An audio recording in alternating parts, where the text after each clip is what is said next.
What up? What up? What up? Mic check Mondays. We in the building. Don't call it a comeback. We've been here for years. Shout out to everybody in the chat right now.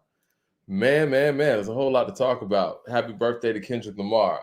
First of all, I want to give a shout out to Kendrick on his birthday, 37th birthday for Kendrick. And man, he's had an incredible year so far. We're looking forward to him dropping some new music as well. He got the Juneteenth event coming up. What's that, Wednesday? Happy Juneteenth to everybody as well. Happy birthday to Kendrick Lamar, man. My favorite Kendrick Lamar song, so many. I know my first thing I'm gonna say as far as albums go, my favorite Kendrick Lamar albums, "To Pimp a Butterfly." Shout out to everybody in the room. Thumbs up in the chat. Let's get some people in the room. We're really gonna talk some hip hop today. Um, "To Pimp a Butterfly" is my favorite Kendrick Lamar album. My favorite Kendrick Lamar song, though. You know what, man? I really like "Feel." I really like "Feel" off of the Damn album. Peace to everybody in there. Hove needs to accept defeat. Y'all want to go right in on the Jay-Z topic? We can. I think I'm gonna wait on Ron to come in before we get to the Jigga Man topic. I have a whole lot to say about Jay performing at the Tony Awards and what he did with the Patriots uh, at Gillette Stadium, excuse me, for the Tom Brady Patriots Hall of Fame induction. Um, we'll get into that in a second. But yes, Kendrick Lamar, shout out to him. Happy birthday to him. Like I said, my favorite Kendrick Lamar verse is going to be his final verse on "Feel." And my favorite Kendrick Lamar song is probably "Feel" as well. And "To Pimp a Butterfly" is definitely my favorite Kendrick Lamar album. I know we give Kendrick Lamar a lot of critiques on this platform, but all in all, with the impact, with the lyricism, the music, the stage performance, and all of those things in tow, I think Kendrick Lamar is definitely a top 15 MC all time. I think if we're being fair, he checks a lot of boxes. He checks a whole lot of boxes. But I do think that one thing that's kind of different when it comes to him is his era isn't as action packed as a lot of other people's eras. Like it would be interesting to see if Kendrick Lamar and DMX were thriving at the same exact time, what Kendrick Lamar's impact would be in relation to a DMX. We saw what Jay-Z looked like standing next to DMX in his prime. And Jay was still Jay, and Jay was still kind of, balancing it out with everything. But DMX such a polarizing figure. And you got the longevity conversation in there too. Kendrick's just proven that he is battle tested. Now, whether anybody feels like Drake is a formidable opponent, I feel like the records that Drake put out were definitely formidable records that, had to be responded to. And Kendrick Lamar responded adequately, not only adequately, but overwhelmingly favorable on his side of things. So he's checked the battle box, right? He's a great album maker. I think that's probably his biggest strength. He's proven that he's a supreme lyricist. I think his feature game could be a lot better. That's one of my critiques. I think that his rap voice is something that kind of puts him behind many of the other greats, but you can't really help your rap voice. But I do think that Kendrick continues on, as I know he will. A great album this year would definitely push him further in the eyes of the grassroots. Now, the mainstream media has already crowned him the number 2 MC all time. And I hope that Kendrick Lamar, as a hip hop head, understands that Billboard and whoever else in the mainstream media really don't control hip hop to that degree. And I hope that he utilizes the conversations that are happening from grassroots hip hop media to fuel him into making another great album. I think that the consensus is that Mr. Morale is not one of his strongest pieces of work, even though, again, in mainstream media, it was talked about heavily and it was praised heavily. I hope that Kendrick understands that he's going to have to do a lot better than that next time around. And based on what we've been hearing from these records that were aimed at Drake, I think we will. I think we're going to hear a new song on Wednesday, possibly new songs on Wednesday. And it might be an announcement that we're going to get an album from him on Wednesday. Well, not on Wednesday, but an album announcement, if you will, on Wednesday. So I'm looking forward to that. And again, all of this is happening on his birthday week or whatnot. So it's going to be a whole celebration. Everything is in his corner right now. He just won this battle. He's pretty much trumped the whole big three talk. It is just big me right now. You know what I'm saying? So Kendrick's the guy of the big three, and this is his victory lap. And I think Juneteenth could be a huge opportunity for him not only to celebrate his birthday, but celebrate Juneteenth, celebrate this victory, perform They Not Like Us live, and then come with some new music on top of that. We could be seeing, for the people who are old enough to remember this, we could be seeing a Jay-Z Izzo moment, the BET Awards. And what was that, 2000? Stop, So Mike. Stop now. no, I'm saying, Stop, man, stop, the Mike. table is set. Stop, Mike. Don't be a hater. I had to jump in and stop you here, man. You're going a little bit too far. You're going a little bit Where too am I far. going? Tell me where I'm going too far at. Thumbs up in the chat, everybody. You're going a little bit too far, man. A little bit too far. Where am I going too far? The table is set. He won the battle. His birthday's today. The concert's Wednesday, which is Juneteenth, fits right in line with his whole MO, his market. He's on a roll with these records. Euphoria, 616 in LA. They Not Like Us and Meet the Grams. He's on a roll. You know what I'm saying? So it's like Wednesday could be a huge moment for him. And I think this is the moment I think the big three talk is over. Kendrick's the better out of the three. It is what it is. J. Cole tapped out. Drake put up a good fight. And Kendrick is the one left at the top of the mountaintop. It is what it is. This should be his victory lap, and he should take this graceful. Yeah, okay. Well, we'll see. We'll see Wednesday. We'll be checking in live on Twitch on Wednesday to see this victory lap that Mike claims is coming. I mean, from a music perspective, my favorite Kendrick Lamar album is Section 80. Ronald Reagan Era is my favorite, one of my favorite Kendrick Lamar songs, along with Love on Damn in America with U2. Those are some of my favorite U2 records. Rigor Mortis is one of my, High Power is another one. Section 80 is my favorite. Section 80 and Damn are my favorite Kendrick Lamar projects, without a doubt. Damn is really tough, man. I think the Damn is that album where he was able to kind of, and I've said this before, give people what they liked from Good Kid, Mad City, and still keep that artistic growth that was going on to Pimp a Butterfly. To me, man, To Pimp a Butterfly is just leagues ahead of his contemporaries. I think that's the album for me where he separated himself not only from his individual crew, but his class. And, and no disrespect to J. Cole. I think J. Cole's an incredible MC. Still looking forward to the project that he got coming up. But To Pimp a Butterfly, for me, separated those two guys. But yes, Damn is that perfect mix where he's able to give you DNA, able to give you Humble, able to give you Loyalty, Love. I mean, it sonically, I don't know how well it's aged because sounds have changed so much since 2017. But within his catalog, I think that it's a perfect mesh. So for the people that liked Good Kid, Mad City because of the energy of it and its palatability, if you will, they like Damn for that too. Whereas To Pimp a Butterfly, a lot of the stuff, I don't want to say it was over people's head, but people just didn't get into. I think he was able to kind of pull some of the artistic pieces from To Pimp a Butterfly and put them in Damn. Now, with that being said, if I'm putting his albums in order, I got Damn third, actually. And if I'm being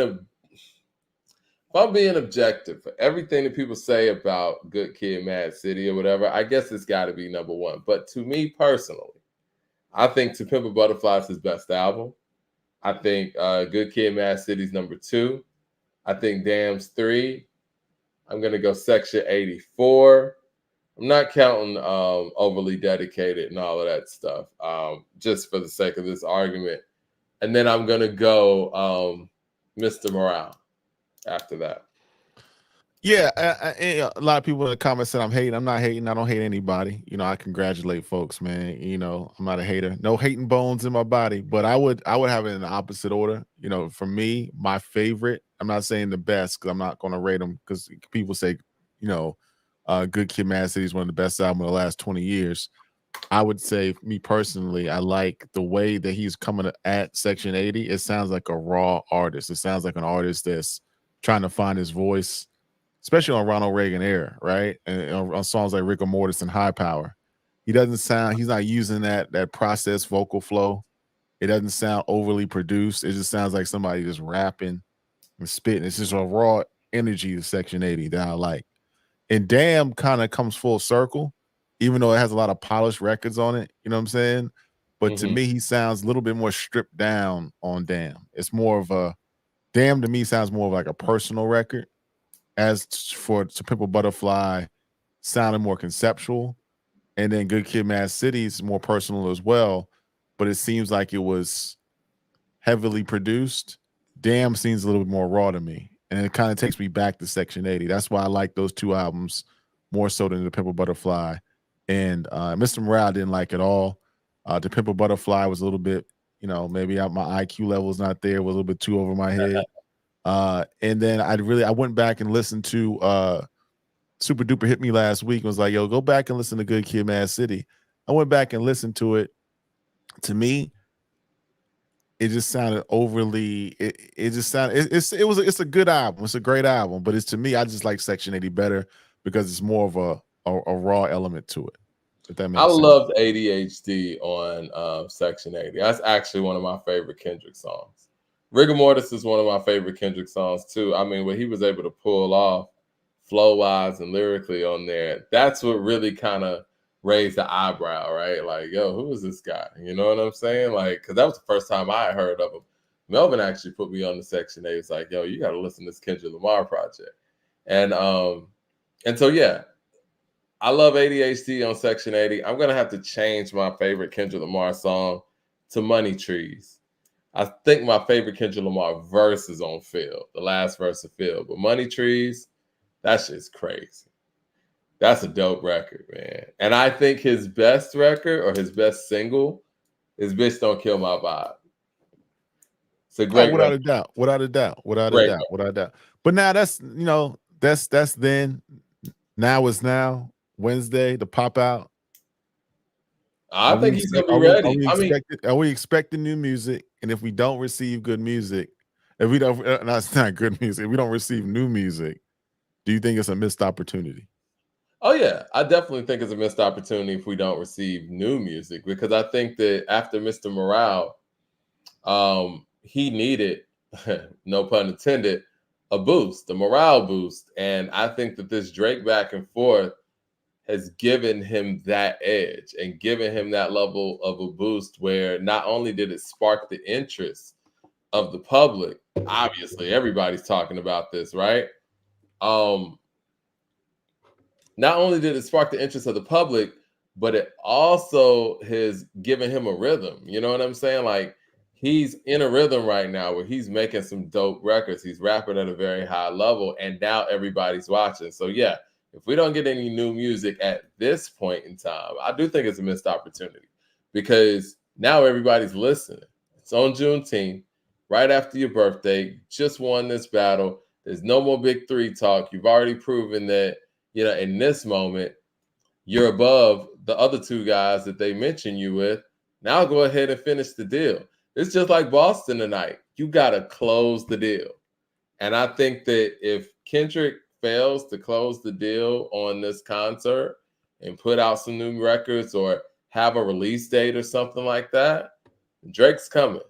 Drake's going to see blood and say, you know what? I can find my way back in this thing. Mad Max says, LOL, what the hell is Mike yapping about? I don't know, Mike. I don't know. I don't know, man. Sometimes I ask myself, so can't even question, bro. Mad Max says, man, who ain't a man who ain't innovate anything? Top 15. Kendrick didn't innovate anything? Okay. Mad Max also says, how can you create nothing and be top 15? All right, let's do this. I'm not gonna do this. I'm not. You know what? I was gonna say, should we put out there LL Cool J or Kendrick Lamar on an Come all-time? on, man. I'm out. Hey, man, where Leroy at? I'm out. I'm out of here. No. I'm done. I'm just saying. I'm done. What do the people have to say? I mean, listen. I'm done. If we're going criteria for criteria, and I know you got LL over. I know you got LL over Kendrick, as I do as well. What if a young cat came to you and heard LL rap, and they're a Kendrick Lamar fan, and they say, "Yo, Kendrick's better than LL." What would you tell them? I would say you got to do your knowledge, man. You got to go back and listen to this music, and then you have to really break down and look at everybody's discography, take all their songs and stack them up. And then after you lay out all the tracks, we put a Spotify list or Apple Music playlist together, and we go song for song. And then you can still make an argument. Then I would be challenged to see what that argument would be. But there's no way if you're born in the 80s, 90s, 2000s, or you came from outer space that you can say that Kendrick Lamar has a better catalog than LL Cool J. It's just not true. So I'm sorry. Well, I'm just devil's advocate here. If we are putting their albums in order from greatest to least, and we're combining their catalogs, let's just say we're combining Kendrick and LL's catalogs, how are we ranking these albums? I don't understand. If we're combining both artists' catalogs, what are the top 3 albums of these two, like Kendrick's catalog and LL's album catalog combined? What are going to be the best albums? Like, let's just say we're doing this for Prince and Michael, combining Prince and Michael's catalogs. I personally would say Thriller, Purple Rain, and be objective here. Sign of the Times, Off the Wall. How are we doing that when it comes to LL and Kendrick? You tell me, Mike, because I don't even want to play this game. I don't even want to play the game. Mad Max's super chat says LL I don't want to play the game. Say that again. Mad Max says LL smokes dot. You just heard my boy. I think he's talking about the new LL song, which we're going to talk about. Mad Max also says dot fans aren't hip hop fans; they're hipsters, Mike. Okay. 99% of LL's fans wear high heels. With Terminator says. Thumbs up in the chat, man. All right.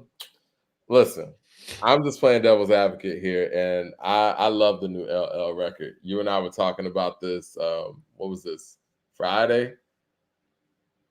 I don't know what to expect from this LL album. I think that LL and Q-Tip produced album. I'm sorry, the LL album that's produced by Q-Tip. It's a wild card out here.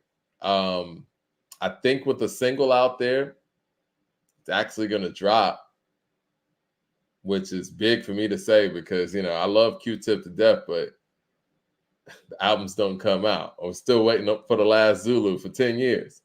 But I was really, really pleased with what I heard from that new LL record. And I know we've been talking about the Common and Pete Rock as we should. And I'm excited about that too, because I love what I'm hearing there.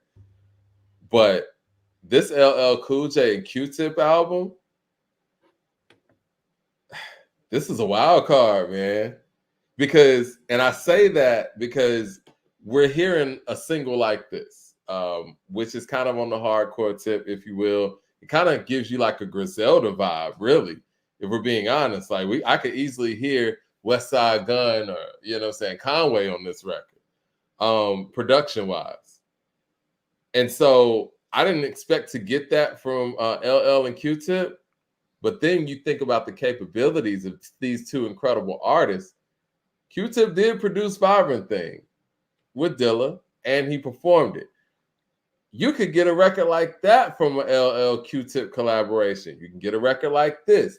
You can get a record like a Tribe type of record. Like, the possibilities are actually endless with this. And I think when it comes to Pete Rock and Common, they've set a tone. We've heard 3 songs. I'm looking forward to hearing the rest of it. They sound incredible together.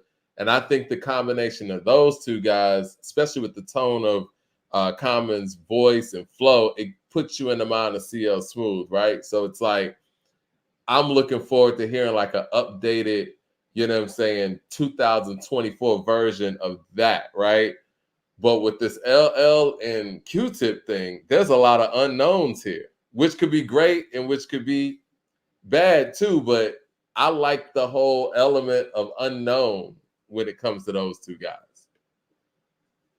Ill Magic with the super chat says, many of us who prefer Good Kid, Mad City and To Pimp a Butterfly often find ourselves returning to Damn. Even I catch myself rapping and singing to his verse and hooks from Damn. Damn's a really dope album. That's what I'm saying. Mad Max says, Ron, tell Mike what I said about Q-Tip on Saturday. Uh-oh. We'll get to that in a second, Mad Max. We'll get to that in a second. What did he say? Hold on, get to the second. Get to Mad Max. Says, and LL60. And you talking about Dot Mike? Hilarious. LL60. Well, before we get to what we talked about on Saturday, LL did an interview with Enemy Magazine. He said, what did he say? He said Saturday Night Special is a glimpse of the sonic dynamic between Q-Tip and LL Cool J on The Force. That's the name of the album. The album is called The Force. LL reminisced on how he recruited the Vibrant Thing star, saying that he told him, I want to do the blackest ish in the world. He said, I want the hot sauce. I want the barbecue, pickle juice.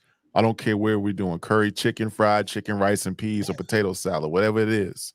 I want the blackest black album I can make in history. And I want you to help me make that. That's what he said. That's the theme of his album, The Force. He wants the blackest album. He wants the chicken, the rice and curry, the peas, the macaroni and cheese, potato salad, cornbread. He told Q-Tip to make him the blackest album in history. But to speak to what Mad Max said on Saturday, he threw me for a loop because Mad Max be taking these conversations, man. Shout out to my guy, Mad Max, man. He said Q-Tip's a better producer than Kanye. That's not crazy. I mean, you know what I mean? Like, that's not crazy, but I it's not crazy. And it stumped me because I had to just sit back and think about it. I said, damn, he might be right. But I still don't. Listen, man. Q-Tip's, and I've said this on this platform before.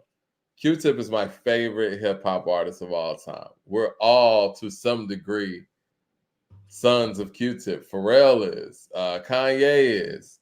Andre 3000 is, you know? And we just celebrated Father's Day, man. Those guys could give Q-Tip a gift. Now, granted, a lot of the people in this podcast space should be giving me Father's Day gifts too, but that's a whole nother topic. But Q-Tip, he made the Low End Theory. He made Midnight Marauders. Like, I think that if we're talking about over a course of time, I could give Kanye West maybe the longevity stamp, but if we're talking from an individual skill set and who hears loops first, like when you think about the Benita Applebaum sample, Q-Tip did these things first. He did the Between the Sheets from the Isley Brothers first before Biggie did Big Papa. He did that with the Benita remix. Like, Let the Beat Hit Him, that Lisa ended up doing. He did that on it was on People's Instinctive. Footprints. Like, he finds these loops first that everybody else ends up using after the fact. So if we're just talking about from an ear standpoint and from a talent standpoint and just a soundscape, yeah, Q-Tip could be better than Dr. Dre if we're being honest, you know what I'm saying? But I think what gets Q-Tip, unfortunately, is he didn't take all the credit that he should have taken for his works in the time that he did it. And I think that for a lot of people who aren't in tune with what he's done, people don't acknowledge those things. I wish that I would have known growing up when I was a Tribe fan, or even going back to some Tribe stuff, that Q-Tip did all of these things. I didn't really find all that out, to be honest, until they did that documentary. Because I assumed the Tribe stuff that Ali Shaheed produced that stuff. Because I'm like, Q-Tip couldn't be producing all of this. You know what I mean? But yeah, it's not a crazy statement that Q-Tip. It's not a crazy statement at all. And it threw me for a loop because it made me think about it. But yeah, cook up on Jay real quick, Mike. I need to go upstairs real quick. Well, hold on. This is all right, but this is what I will say, and being perfectly balanced about it. The difference between Q-Tip and Kanye West, and even though Kanye's in this space right now, unfortunately, man, when Q-Tip sets out to do a project, we might not ever hear the project. It's similar to what Dr. Dre has going on, except for Dr. Dre had a period where a lot of things were coming out. But with Kanye, if he set to do a project at a certain time point, he was going to put that project out. Now, current Kanye, where we got Donda and all, and Donda 2 and all of that stuff that took us forever to get, that's a whole nother place. But, Kanye in his prime, if B was coming out, it was coming out. You know what I'm saying? Like, so that's the only drawback I would have between the two. But that's just Q-Tip being a perfectionist, and unfortunately, Q-Tip dealt with that house fire as well, where he lost a whole bunch of records. Ain't no telling what was coming out of that.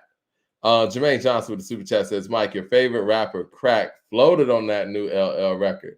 I bought the purses to the verses. A few MCs have his entanglement presence on the record. Intangible, excuse me. Few MCs have his intangible presence on the record. I'm gonna be honest, man. Like, I didn't even know Joe was coming in the record because him and LL sounded similar at a certain point on that record. But yeah, Joe did his thing. Rick Ross did his thing as well. I like the combination that they went for, and I know that Joe has always loved and respected LL. He's always spoken on that. So I think there was a perfect single to put out to kind of put everybody on notice about this record. Now, my only critiques when it comes to Q-Tip produced projects is I just hope they come out. You know what I'm saying? I hope these guys follow up with another song very soon. Like, I want a date. We need a date for this project. I know LL said the fall. And when he said the fall, I got nervous because I'm like, well, that doesn't seem like a definitive time. It sounds like a whole time period and a timescape, not an actual date. So, but yeah, I look forward to it. And it's too early to call. But like I said before, I like the unpredictability of the possibilities of LL Cool J and Q-Tip coming together for a whole album. I don't know how I totally feel about the first song having two features, but I get it.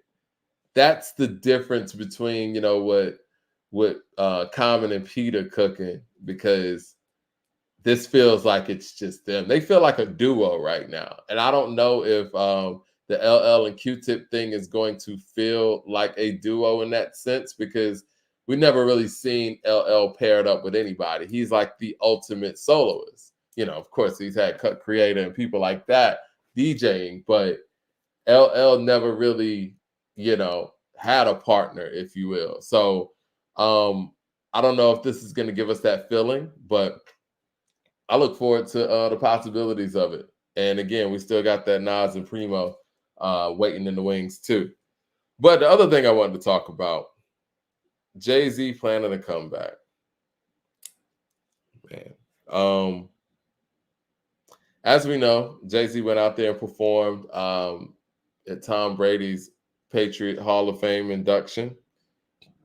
And then as recent as last night, Jay-Z and Alicia Keys went out there and performed Empire State of Mind, the record that you guys love so much, at the Tonys. Now, I do want to go to what Antonio Brown said, right? And I don't want to take him out of context, so I'm just going to pull up the actual tweet. And Antonio Brown says a lot of wild things on Twitter. But, this one, people didn't think that it was so wild. Let me find this real fast. Yes, here it is. Antonio Brown said this of Jay-Z performing at Tom Brady's Hall of Fame induction. He says Jay didn't perform at any Hip Hop 50 concerts last year where the fans would have known every word to his songs. But he makes time to get ignored by rich folks. Shaking my head. Now, he was talking about the Patriots, the Tom Brady Patriots Hall of Fame induction. And then Jay goes out there at the Tonys with Alicia, and it actually looked like the same audience that Antonio Brown was alluding to. That audience, they don't know that music like that. I don't know how else to say it. So, okay.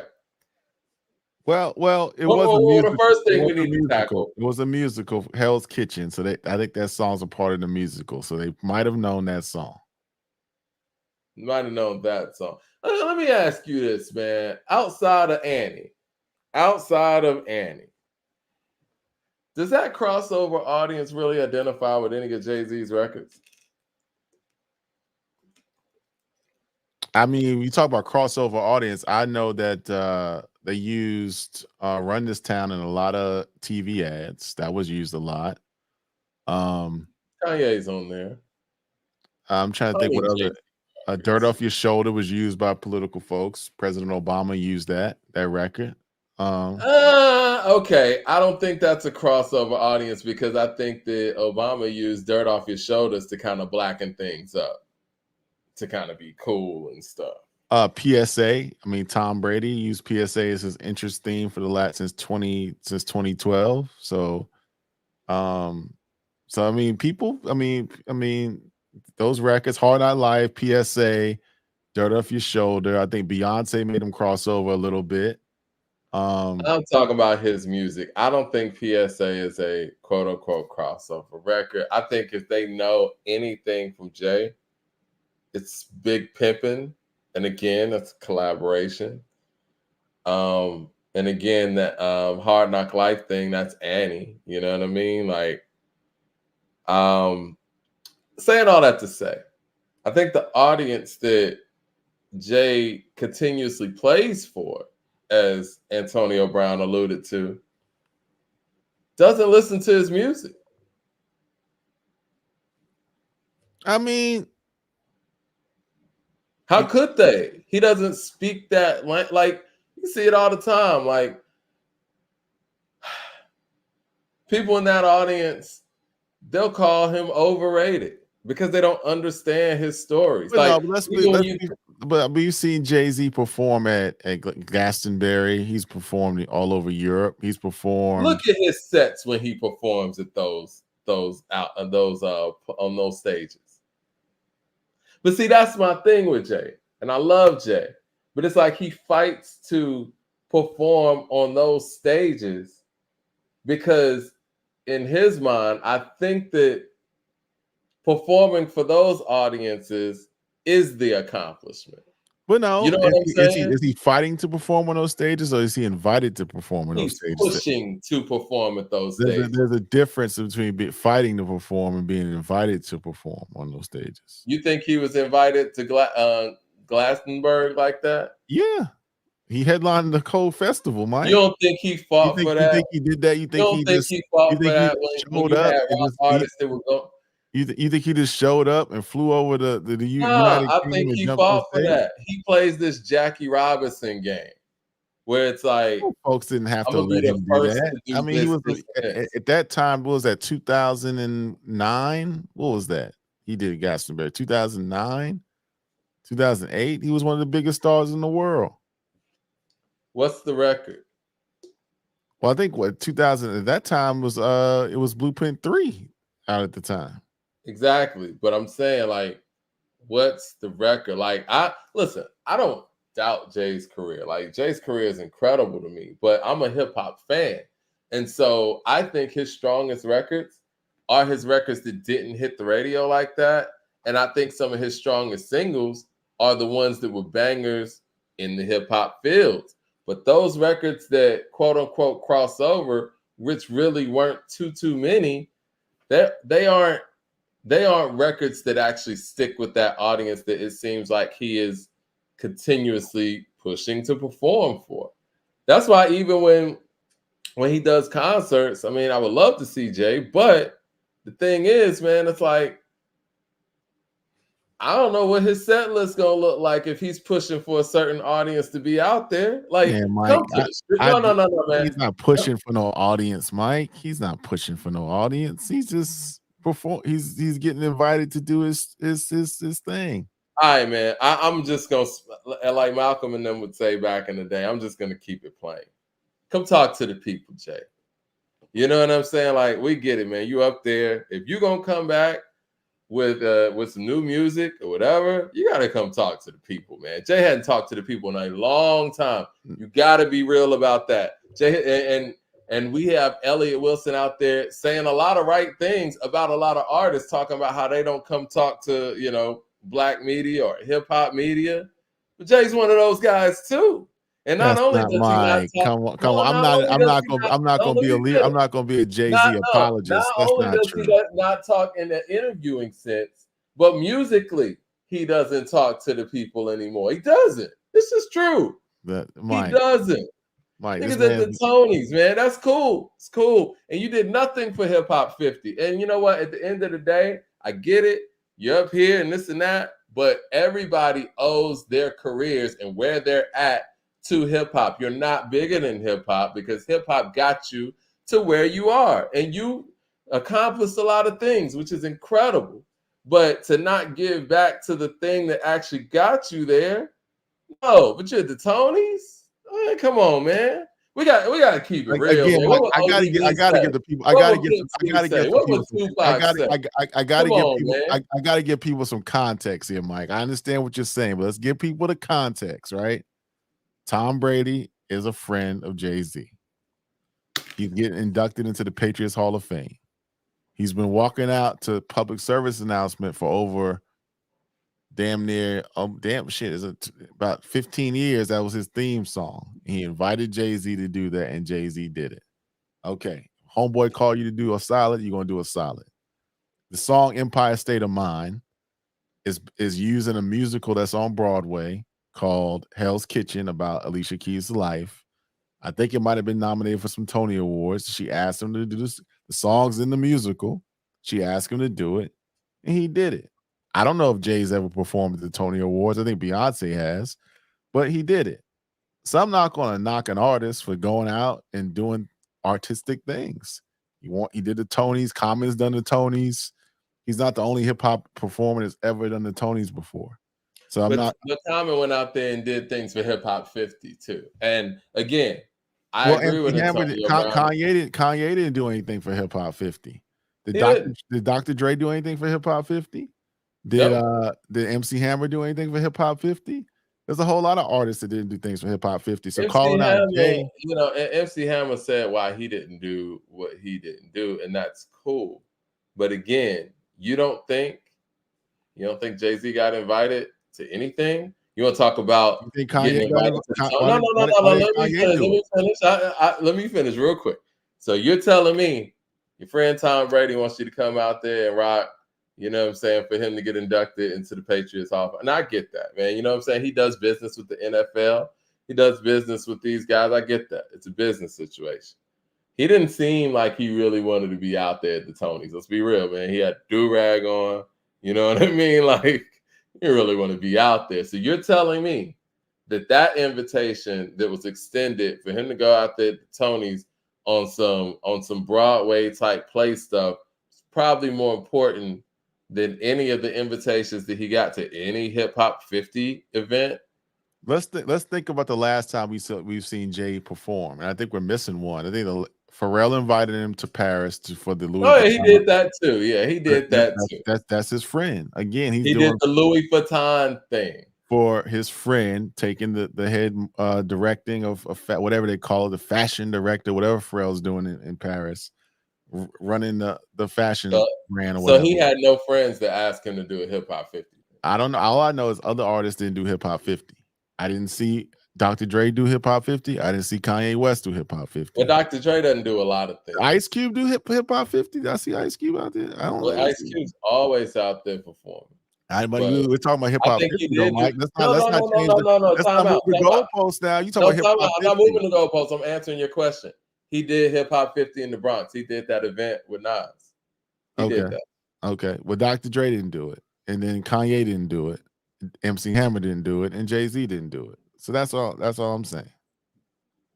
Yeah, but Jay-Z did the Tonys, he did Louis Vuitton, and he did Again, Mike, we're he leaving out did the Tom Brady. we're leaving out context. And I agree with you. He maybe should have Not participated. leaving out no context. Context It's what this. it is. It's a music, you got to tell the people the truth. It's a I'm music. telling the people the Song truth. is He used in the performed in musical. these things that he didn't perform in anything hip hop. Mike, you're leaving out a big point. The song Empire State of Mind is used in the musical that got nominated for a Tony. That's based upon Alicia Keys' life. She's on the song. Tom Brady's his friend, and Pharrell's his friend. That's all I'm saying. Mad Max of the Super Chat says, "Oh, and Stan's LL smoked him on that leaked Go." Talk about that leaked track with Eminem and LL Cool J. Mad Max also says, "How you rap God and get smoked by ladies' love." AB Studios with the Super Chat says, "White people only Linkin Park version, only like the Linkin Park version of Encore." Bleachers with the Super Chat says, "If Pac was here, he would have a huge problem with how Jay-Z moves." Well, I mean, look, and I feel what you're saying to a degree, Ron, but the optics here, these are white audiences. And Jay's been performing for white audiences for some time now. And, it is what it is. And these audiences don't really rock with his music like that. I mean, I'm just being real with it. Like, you got to understand who your audience is, right? And he has a wealth of catalog for us to actually dissect who his audience is. I mean, is the black audience just not good enough anymore? So what do you want to see him perform at the BET Awards, Mike? The Soul Train Awards? What do you want to see? That's the Essence Fest? Or what do you want to see, Jay-Z? What do you want to see Jay-Z perform? Why not? What's wrong with that? I'm asking you, man. What's wrong with that? Where's the Juneteenth event? I mean, we got if Michael Jackson was here, would you be having the same energy for Michael Jackson? Would you expect Michael Jackson to perform at the Essence Festival? Well, Ronald, don't do that because you know what? Answer my question. I'm gonna answer your question. Answer my question. Would you expect Michael Jackson to perform at the Essence Festival? Can I answer your question? Can I answer your question? Michael Jackson performed at the Soul Train Awards when he did Remember the Time. That was during Dangerous. Jay-Z has never been as big as Michael Jackson actually was during Dangerous. And that's the real. That was actually Michael's last big album. He was at the height of his success. He was at the Soul Train Awards. So don't do that. When the last time this thing... No. Has Jay showed up to an Essence Fest, to a BET Award, to a Soul Train Awards? Michael Jackson was there with a broken leg. I know Jay's been showing up at black-owned restaurants, eating when his wife was performing on tour, taking photos with the people, popping up. You gotta eat. Where do you want him to perform, Mike? Where do you want him to perform? What do you want Jay-Z to do to appease you? It's not about appeasing me. It's just very evident that you perform for an audience that doesn't even take in your music like that. But the audience that does take in your music doesn't see you, doesn't hear from you, nothing. No interviews when the last time, you know what I'm saying? Like, it is what it is. We just got to call it for what it is. It's just what it is. Like, regardless of how y'all want to spin it, and the fact that you're talking like this, I can't imagine what Leroy Green's about to say. It's what it is. Y'all don't want to come to the realization that Jay don't want to talk to you. Where do you want him to perform? Where do you want him to perform? He's here and we're here. Where do you want him to perform? He's trying to get this audience here. They don't look at him like that. It's what it is. So you have the same energy for Kanye. So is Kanye performing for black audiences? I will say this: at least Kanye actually gets love from that audience for his music. You went to the Kanye premiere when he did the Donda premiere. He got fans all across the board loving his music. Huh? And Jay doesn't? No, Jay don't have the kind of crossover music that Kanye has. Jay ain't got no Yeezus in his catalog like that. Kanye makes quote unquote weirdo music to a certain extent, so he has a different audience. Jay makes street music. It's what it is, man. Like, he don't make music. When I went to the Magna Carta show, it was a mixed audience of folks, man. It was a long time ago. It was old folks, old white folks, black folks, Hispanics, Asians. It was everybody at this show. When So what song? What even though song it did was they with his connect wife, with? even though when it was with his wife, when I went to Italy, it was nobody in there looking like us in the show, and they were rapping. They were You were rapping in Jay's Italy. songs. Yeah, no. I think no. That's a whole different thing because you were in Italy, and I think we've heard this before. When American artists perform across the world, people are going to show up because they don't know when these folks are going to come back. I want to speak in the States. You know what I'm saying? And you talk about the Magna Carta joint. You talking about when he had the Justin Timberlake record out? And what Justin Timberlake performing with him? No, that's not. That's a different tour. Different tour? Oh, yeah. I know he teamed up with a lot of people on tours. Jermaine Johnson with the super chat says, I was there when Hove popped out at Brooklyn Hip Hop Festival for unannounced surprise set. Only performed B-side records. I remember that. Thank That you, was Jermaine. 15 years ago. Thank you, sir. Thank you, sir. Yeah, because he went out there to support Jay Electronica. Shout out to that. Let's see. Deuce Fuego super chat says, "Talk to him, Mike 100." I mean, it's what it is. So Like, y'all ain't answering me though. Where you want to see Jay perform? I did answer you. Where? I mean, I said BET Awards, Soul Train Awards, Essence Fest. He too good for that? Nas performs at these joints? What's wrong? What's the problem? When was the last time Nas performed at the BET Awards, Mike? Nas performed at the Essence Fest. I said he did. You named the BET Awards. Come on. But man. I named a few things. Last time he probably performed there might have been when he, dropped Life is Good or something like that. I think he performed with Lil Nas X on one of them sets. I don't watch BET Awards like that. But, like I said, Essence Festival, he performed that last year. I don't think it's nothing wrong with a friend asking you to do something and you doing it. That's all I'm saying, man. All I'm saying is I think it is very it's foolish to believe that none of his friends ask him to do any Hip Hop 50 stuff.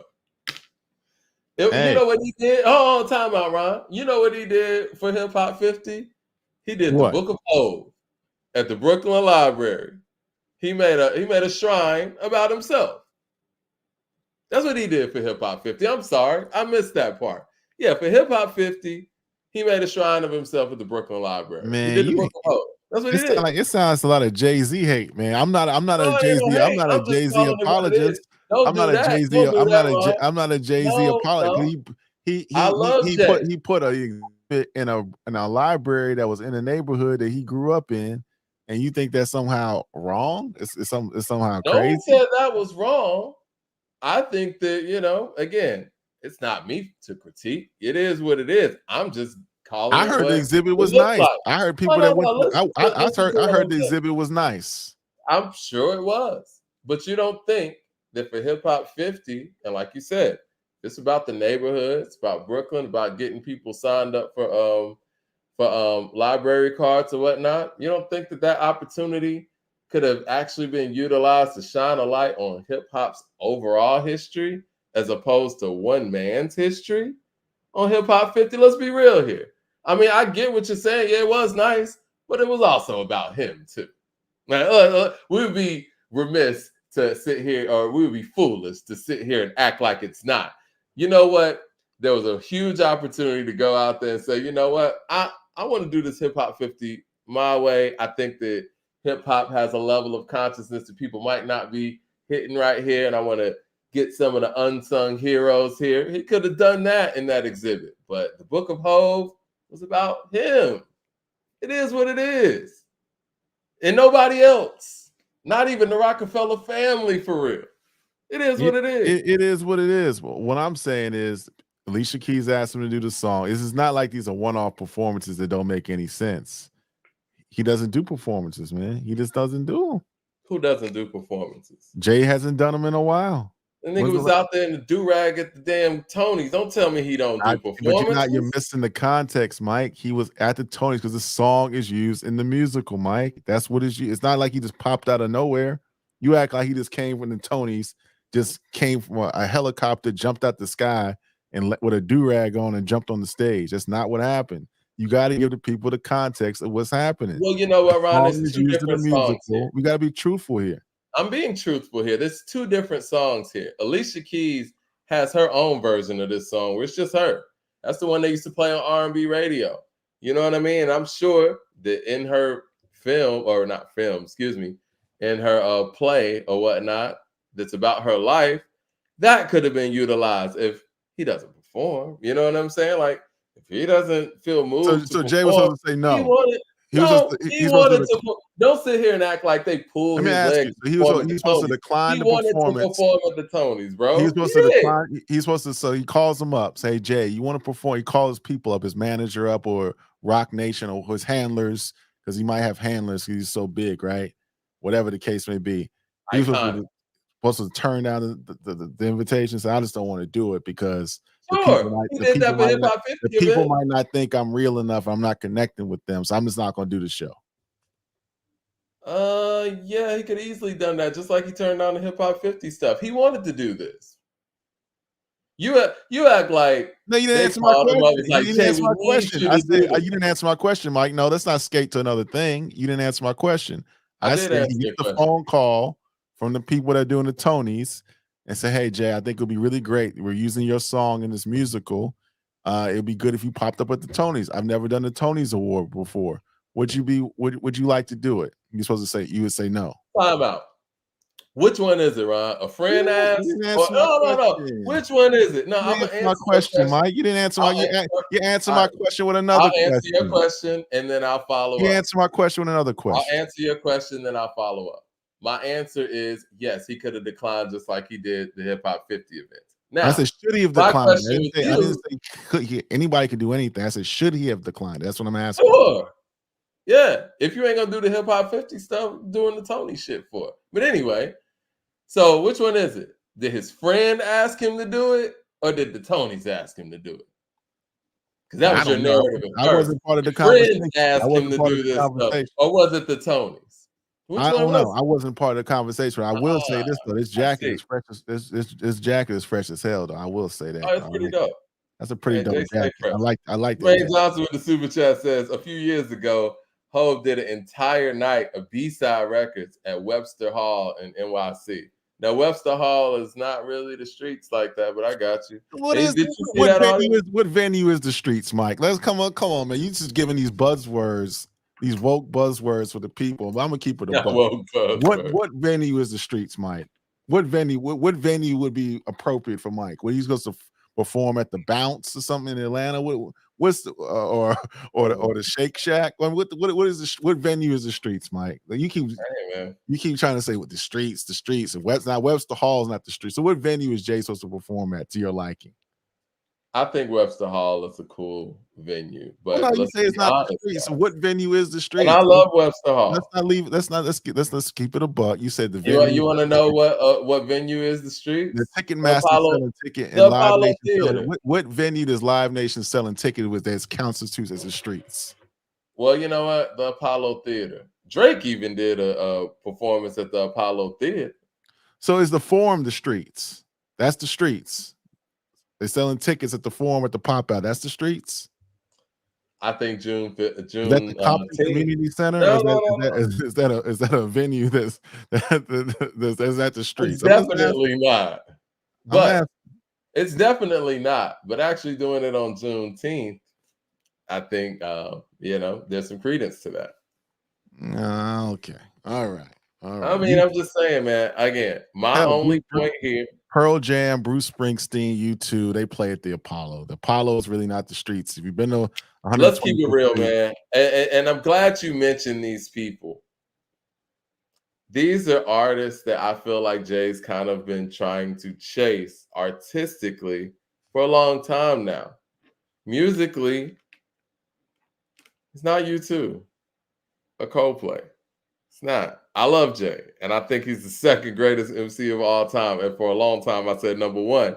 But musically, he hasn't done what some of these bands have done. And he hasn't, even his own artist, Kanye West, he hasn't found a way to organically reach these audiences that he's pushing for with his music. And that's okay. Not everybody's going to like your approach. You know what I'm saying? But I think it comes across as disingenuous when the audience that really does rock with your music seems to be left on the outside. All I'm saying is split the difference a little bit, and you gotta realize that your real audience is sitting here not being able to take in your music because you're trying to be Coldplay or U2 and play to their audiences, and their audiences don't take in your music like that.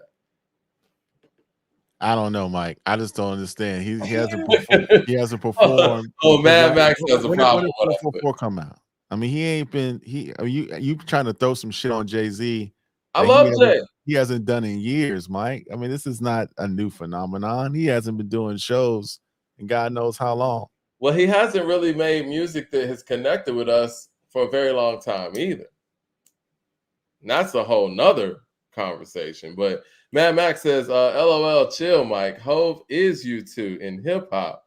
We're not doing that. He is U2 in hip hop, but he doesn't play to hip hop audiences. That's my problem. But Jermaine Johnson just gave you examples where he has played the hip hop. I've given you like 20 years ago, dog.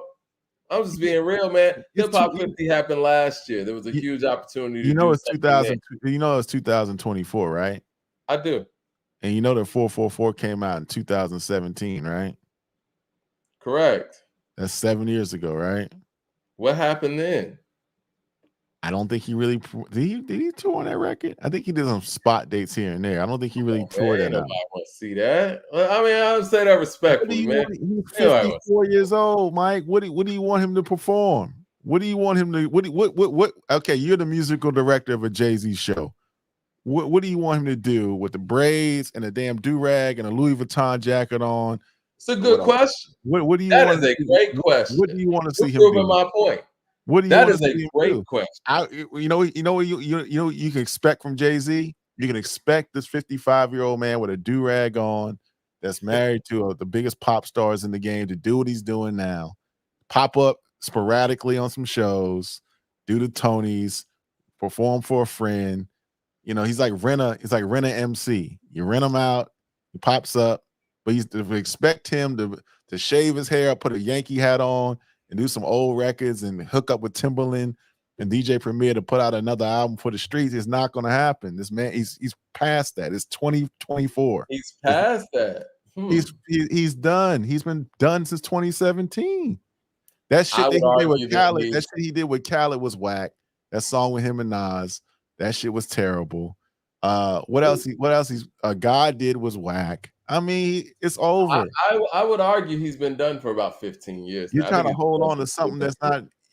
Only thing we can expect from Jay, and it looks like he may be trying to. I'm hearing he may come outside, and do another album. But you're not expecting anything. I expect this. There's nothing more. Doesn't sound like you expect anything from him coming back. I expect, like I said, we had this conversation on Saturday. I expect him to have a continuation of 444. Or something if it's going to be a little bit more. I'm sorry. Well, that's where he's at in his life, Mike. Not good enough. What are you? You didn't answer my question. What are you expecting? I have no expectations right now. And I think that you ask a very good question, and I can answer it, but I do want to flip it on you as well, where it's like, okay, let's just say, because to me, I feel like the B-sides, which I love because I think those are his best records, it's kind of a cop-out, and you can only do those a few times. But let's just say he's doing Madison Square Garden, and the tickets are, let's just say they gotta be a street. They gotta be a street price. No, they gotta be $50. No. The street price. Let me finish. Tickets are $300-$400 and up, as they should be, because he's an icon. You know what I'm saying? What records are you putting on this set list, knowing that this audience that is going to the show probably wouldn't be familiar with some of his best records? What's his set list look like for an audience that's paying $300 and up a ticket? Well, you're saying an audience that's paying $300 a ticket wouldn't be familiar with them. I think these older. No, Let me wouldn't be finish. familiar with some of his best songs. If they're paying $300 a ticket, Mike, these people are probably our age, right? So they've got some disposable income. They're between 35 and 50 years old. So they know Jay-Z's catalog. So he can just approach it as like a victory lap and the greatest hits. He can do a whole bunch of different records. He can do the Rock Boys. He can do anything. He can do Big Pimpin'. He can do A Million and One Questions. He can do The Streets Is Watching. He can do You Don't Know. He can do a whole bunch of records, man. DOA. Well, those records, not to interrupt you, but those records that you highlighted sound like they're targeted more towards an urban audience. Man, this is a Jay-Z audience, man. No urban audiences. If somebody's paying $300, let's just keep it real. If you're paying $300, if you're paying, so you telling me the people that were in the audience at Gillette Stadium and at the Tonys know these records like that you're talking about?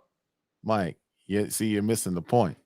You're saying that if a fan pays $300 to see a Jay-Z show, I would assume that they know these records. I would just assume that they would. What's the demo of this audience? I just told you. If they're paying $300 a ticket, they're between 35 and 50 years old. They work a job. They're middle class. They got a wife. They got some kids. Okay. They look like you and I. That's what the demo is. And we're going to know these records when we go to the Madison Square Garden. I'm not expecting my daughter to go to the show. Okay. And she the super chat says, Mike, Empire State of Mind was the theme song for Sex and the City movie. That's absolutely a crossover record. Okay. It's his first #1 record. So yeah, let's speak truth to power. Let's look at the 444 tour and see what his set list was. Sure.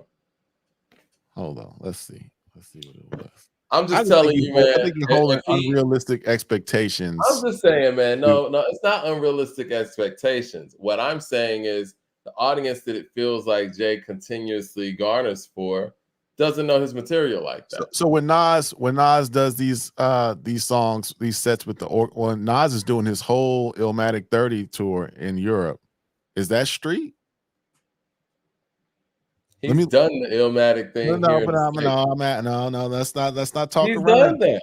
No, let's not talk. The Illmatic 30 tour, all the tour dates, or you got 3 in Las Vegas, and I think that's going to be with like an orchestra. Right. So it's a suit and tie type of deal with like black tie type of deal. Right. Then he's going to Europe. Is that street? So where's the same energy? Is that the audience that connects with his music? Because he's. Well, this is the thing, Rob. He's done enough. Let me finish. He's done enough shit for the grassroots with these projects where he can go out there and do some things. I'm not saying don't go to Europe, don't do Vegas. I'm just saying that whenever Jay pops up, it's an audience that doesn't look like us. It is what it is. Well, all I know is and the whole hip hop 50-year past where he didn't do any of that stuff. What he did was he immortalized himself in the Brooklyn Library, which is fine. I'm just calling it what it is, man. Like, I'm not going to sit here and act like it didn't happen. So September 18th, Osaka, Japan. 21, Tokyo, Japan. October 20, Oslo, Norway. Helsinki, Finland. Stockholm, Sweden. Copenhagen, Denmark. Köln, Germany.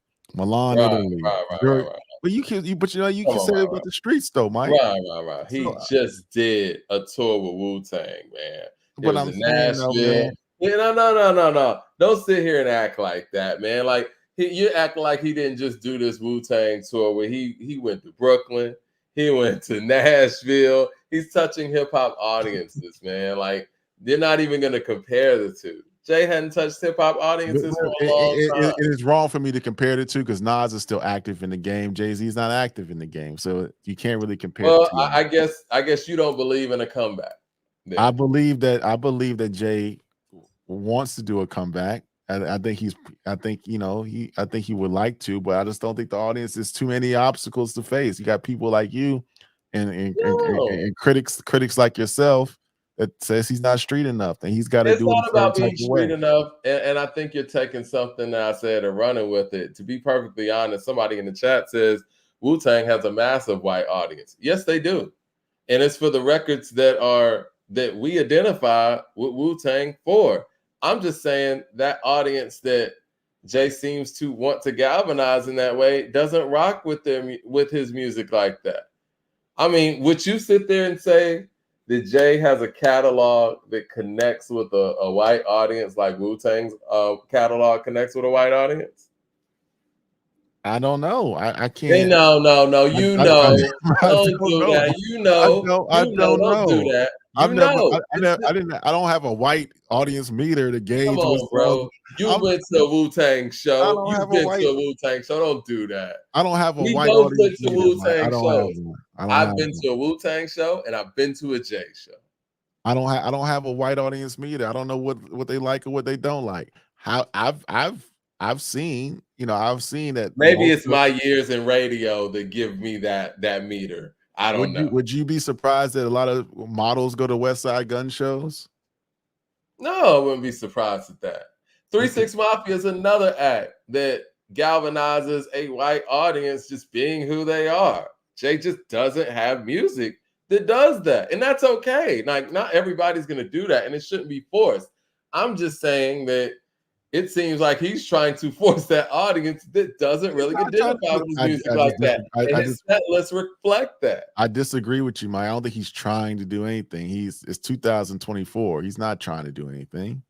He's not. Man, we got people in the building, man. We must got the Rock Boys in here. Jermaine Johnson with the super chat says, Mike, you're wrong. My wife and I sitting on the floor for Nas Madison Square Garden show.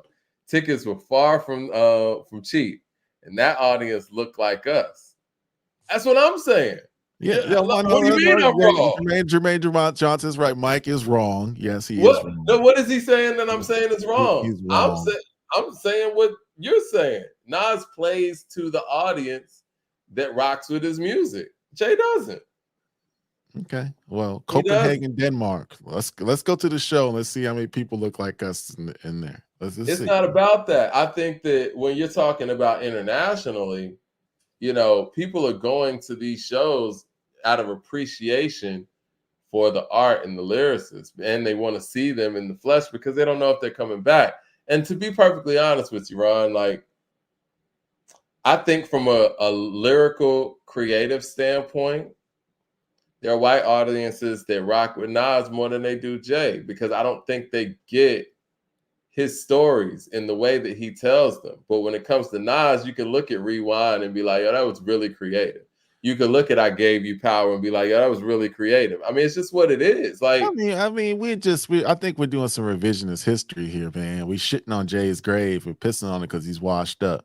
And I didn't mean to say God did whack. I just didn't really. I don't think it was verse of the year. I particularly don't like the song.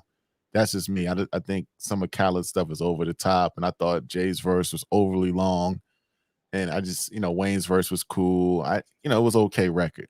But I think, Jay-Z's performed with Coldplay. He's done shows with U2. He's done Glastonbury again. He's done international tours with his wife.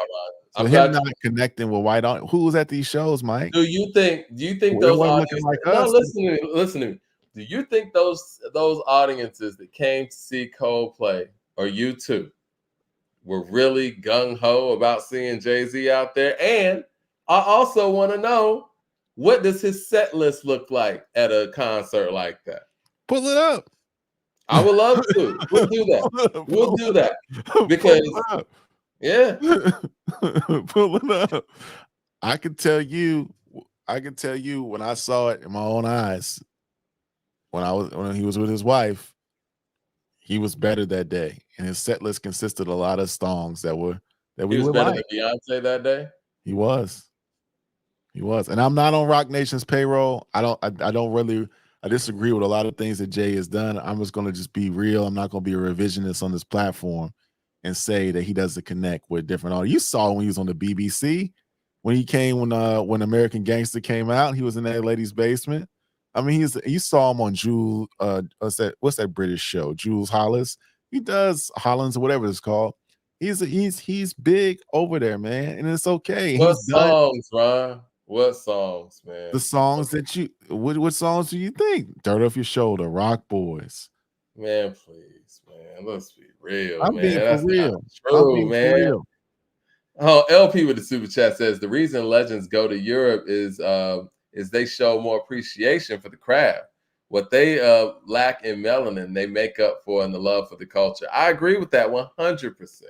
100%. So if we're talking about going internationally, I think that's a whole different thing. That's not the conversation I'm having. I'm talking about here in the States. I'm talking about going to Gillette Stadium.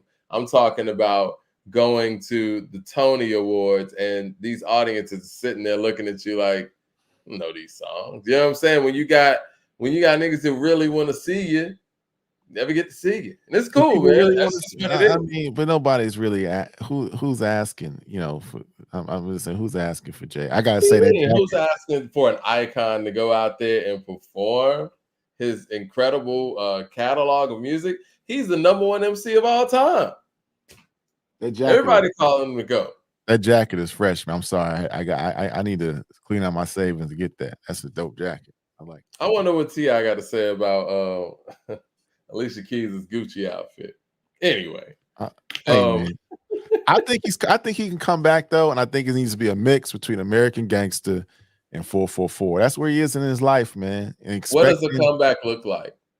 I guess he'll come to the streets there. You know what I'm saying? Like, okay, we gotta take it back. If Live Nation is selling tickets on with venues that are considered streets by Mike, then he'll return to the streets. But no, I'm just talking about speaking to the aesthetic of the hip hop fan base. So, what you want him to go on Ebro in the morning in the Breakfast Club and have an interview? Well, I ain't really talking about a press run. I'm just talking about talking to the hip hop audience musically.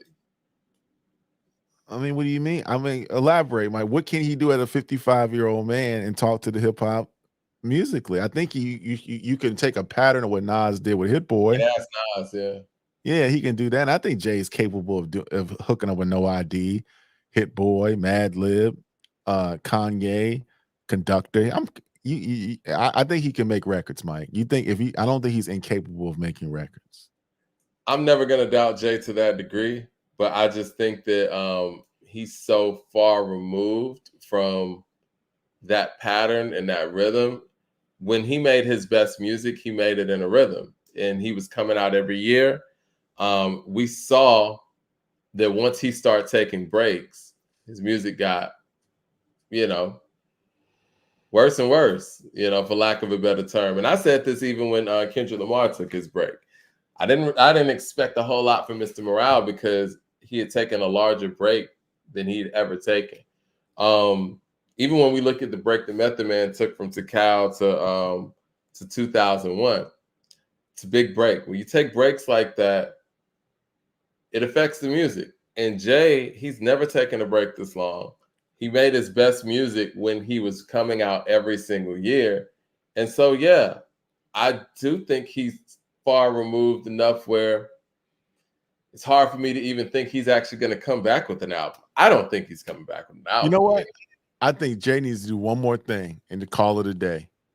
I think Jay, Super Bowl, New Orleans, if they don't get Wayne to do the Super Bowl, which I would like to see, I think Jay needs to do the Super Bowl and just end it all. And speaking of Wayne, and I got Jay higher than Wayne on my list, and I think on an all-time list. But I will say this. Wayne does have music that organically connects with that audience that Jay tries to connect with that Jay doesn't. And that's just the truth. Like, I don't understand what part of that y'all don't get. I guess me saying anything critical of Jay is just going to be unpopular. But no, it's just the truth. Like, what Antonio Brown said was real. These audiences don't rock with his music. It's not an audience, Mike. It's just it's a one-off performance, man. Y'all making something bigger than what it is. He's been doing for a minute, though, Ron. He did it with the Linkin Park thing. He did it when he was going on tour with U2. He did, man. Like, he's been doing. He did it when he sits down with David Letterman and stuff. It's what it is, man. Like, I love him. So you can't sit down with David Letterman and do an interview? Of course you can. But you also got to understand that the people that are watching this show or watching Letterman, they don't connect with your music like that. They know you as the big pimping guy. Come on, Mike. I think Jay-Z is Beyonce's husband. It is what it is. Like, hey man, you think that Gayle King's audience connects with Jay on that level? I think they know Jay as being a star, man, and being a superstar, man. Do you I think think they know him more? You think Oprah and Gail's audience know Jay more as a musician, an MC, or as Beyonce's husband? I don't know what they know, man. I'm not that audience. I don't know what I don't know. I don't know what that audience thinks. I don't watch that shit. You know what I mean? Exactly, exactly, I don't know. exactly. I That's don't my know. point. I That's don't my point exactly. And these are the people that he sits down with. Mad Max with the super chat says because Wayne makes pop music, Hov don't. Okay. Is Leroy here? I want to. We're gonna get Leroy. We're gonna get Leroy in here. I'm just saying, you called my man the big pimping guy, man. And my man said I'm I tripping. mean, for Like, what mainstream does it say I'm audiences, tripping? that's what it Somebody is. explain to me how am I tripping? I think Mike is being mad disrespectful to Jay. I'm You know what not. I'm saying? I think we're doing some revisionist history here. How am I doing revisionist? He can't help that he crossed over and he became attached to Beyonce, and he got in some other type of conversations. He's got the Basquiat kind of look and art type of thing. He's talking about, having brunches, the rock. I mean, he can't help that he did that. He did that, but I still think he connects. I've seen the shows where he did his B-sides. I've seen the shows where he's done, I saw him perform his first time at Lakewood Amphitheater. I saw him perform at State Farm Arena. That's not the nicest place in the world. You know what I'm saying? I know he did the Barclays run. You know what I'm saying? He did like 6 shows in a row. I think he did Webster Hall, like my man Jermaine Johnson said. He did South by Southwest. I mean, he's just 55 You know what years I saw old. him do? And this, now that you mentioned South by Southwest, I watched that performance. And when he did What More Can I Say? And he blocked out the crackers gonna act like I ain't on their ass, I was like, I see what Jay's doing now. And the audience, when they were panning to the audience, wasn't us. You know what I'm saying? And when he blocked out crackers, I was like, Mad Max with the super chat says, Wu has a rock and roll fan base. Okay, I'm with that too. Mad Max also says they ain't have a white fan base like that, Mike. Okay, Wu. I disagree with that. I mean, Wu got they have a Asian fan base and everything. But hey, what do I know? I don't know. The biggest take, Mike, that you said that was off base is the big pimping guy. Come on, Mike. Let's be for real. That's what the mainstream audience looks at him like. I think if you would say dirt off your shoulder, if you say dirt off Gayle King and Oprah know him as that. That's what they know him as dirt off your shoulder. They know of Empire State of Mind. They know him for those records. PSA. Really? Not Big Pimpin'. They don't know PSA like that. We do. When we was in high school, middle school lunchrooms back when Big Pimpin' came out. Nobody remember that like that, man. Mike. This audience. I'm telling you, man, like, you don't think that's one of his biggest hits? If not his biggest hit outside of Hard Knock Life? No. What is? No, Mike. Big Pimpin's not even. He might do some shows where he might not even do Big Pimpin', Mike. Well, he has denounced Big Pimpin', so he's not going to do Big Pimpin' anymore because of the content of it and because of where he is, as a figure in culture. So he can't do Big Pimpin' anymore. But it's one of his biggest hits. Very important record for him. I mean, I'm not a Big Pimpin' fan like that, but it's a big, big record for him. You know what, man? I know we don't get invited. I think Big Pimpin' is a bigger record for him than Empire State of Mind is, even though Empire State of Mind numerically did the numbers and got the Billboard slots. But when we're talking about impact, I think Big Pimpin's a bigger record for him. No, Mike, I know we've been around for a while, according to hip hop, and I know you've been upset we never got no invitations to the brunch, man. But I think you're being a little bit unfair. I'm not tripping about no brunch. I still would love to go. I'm just being, and just for the record, I don't want to go to the brunch. I have no interest in going to the brunch, but I'm gonna be fair. Mike is a little salty. I have no problem going to the brunch. Mike is salty because we don't have an invite to the brunch. That's why. No, that's not the case. Maybe the brunch should be at a street type location, man, for us to go. Right? What street restaurant can we go to have? It seems like an interesting event. You know what I mean? Like I would love to go, but I'm not salty about not going. It's no problem. It's a brunch. I'm sure that the paths and the bricks are laid with gold and platinum. They probably got gold. That the champagne has platinum sparkles in it. It's they cool. Probably got golden fried chicken wings in that one. Who knows, man? You know, but anyway, I'm looking forward to a Jay-Z comeback if it happens, but I don't think it's gonna happen. I wouldn't hold my breath. What we got next, man? Let's get Leroy up in here. What's next? What's the next Well, topic? I thought you were gonna talk the Fat Joe thing.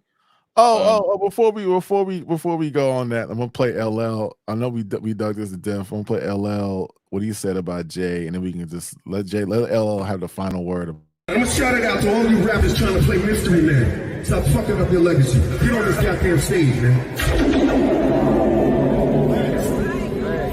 A lot of dudes run around, you know, they'll miss me more if I don't perform. Come on, dog. Get on stage, man. If I can get on stage, you definitely can get on this one. They knew I wasn't gonna do it. Really doing that? Why you don't need to do that? Yes, I do. I love it. Yeah. Let's get. Well, I do agree with that. If LL can do a hip hop 50 event, Jay-Z can. Yeah, whatever. But that's just my take on it. Hey, you know, another conversation that happened over the weekend. Fat Joe is the Mr. Hot Take. They say I'm Mr. Hot Take on here, but Fat Joe's the king of hot takes. He said, I'm just gonna play it, Mike. I'm just gonna play it and get your reaction. Get your reaction of this. Yo, let me tell you something. I gotta get to this Chris Brown show. If Chris Brown never got into the controversy with Rihanna, we would be calling him Michael Jackson right now. Not like Michael Jackson, Michael Jackson. He is the most talented singer, artist, performer, hit maker of our time. There's nobody even close to Chris Brown. And it's time we move past it. It's been 20-something years that I know of. There's no more incidents. Man, we gonna let this lifetime go by without saying the truth? And so what happens is, when the truth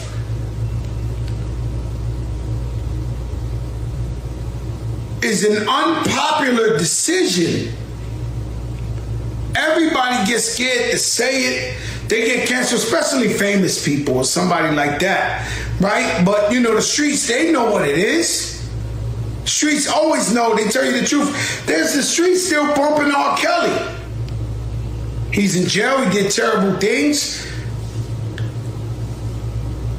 They still bumping R. Kelly. So what I'm trying to say is that it's a shame that we lying and we not giving it up to the king of R&B, the king of music. I mean, you know, the Michael Jackson, you know, we be thinking he could battle Michael Jackson. That's all I'm trying to say. I'm not lying. If you really look at his body of work and you look at all his hits, you see what he does, you remove from your mind that we don't like it. We don't like that he had a controversy. We don't like that. We don't condone the queens. We out here to protect the queens. We get that. He was a little kid 20-something years ago.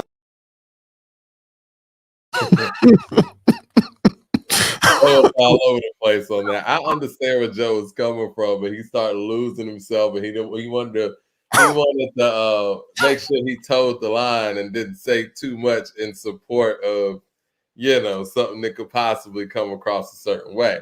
Mad Max to the super chat says, Joe yapping, Breezy ain't Mike. Stop. This is what I will say. I don't totally disagree with everything that Joe had to say. I think from a talent perspective, I do think that Chris Brown is more talented of a dancer. And shit, we talking about putting together music and putting together albums with like 50-something songs on it, having hits, rhyming, rapping, singing. He just put out a diss record on Quavo. We talk about talent in a vacuum. Yeah, it's not many people in Chris's generation that are messing with him on that level. And it does make him look like Michael Jackson-esque because his talent level is so much higher than his peers. Now, if we're comparing him to the actual man himself, nah, man. You know what I'm saying? Like, it's just what it, and again, that's when you start bringing the catalog into question. That's when you start bringing in that level of talent into question. Vocally, Chris Brown wasn't, and I say this respectfully because I love Chris. Vocally, Chris ain't seeing Mike, but Mike was 13 years old. Like, Chris ain't got to be there vocal performances. I want to be where you are vocal performances. I'll be there vocal performances, even as an adult. So I think when we talk about Michael vocally, I think a lot of people just skip to the dancing. Like if those two had a dance off and this and that, that's fine. You know what I'm saying? The dancing thing could be a conversation, even though I still would give the nod to Mike because, he doing in here. Not only mastered so many different styles, but he kind of created so many different styles with a blend of so many individual styles, and those pieces of choreography have lived on 40 plus years. So I would still give him the nod from a choreographical standpoint. But if we're talking about the process of creating music and making timeless music, the vocal ability, no, he's not Mike. But I understand what Joe's saying. This generation, from a talent standpoint, he is supremely talented over his peers, and he should be treated as such, and he's not because of that incident. I do get that. That's all I think he was saying, Mike. That last statement, that's all I think Joe is saying. You're right. If Chris Brown, let's say everything in Chris Brown's career was positive, let's say it's always been all good, it's always been positive, right? We would be looking at Chris Brown strictly for his abilities, like singing, dancing, his songs. So we would look at him differently.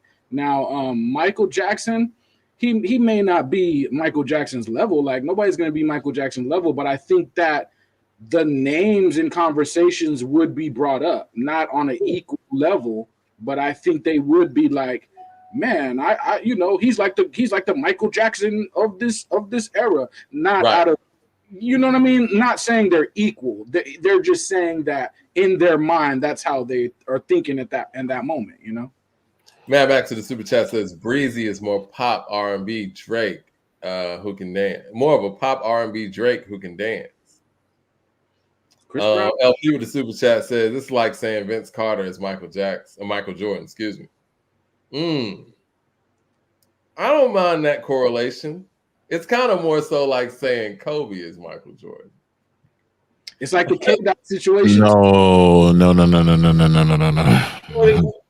Come on, man.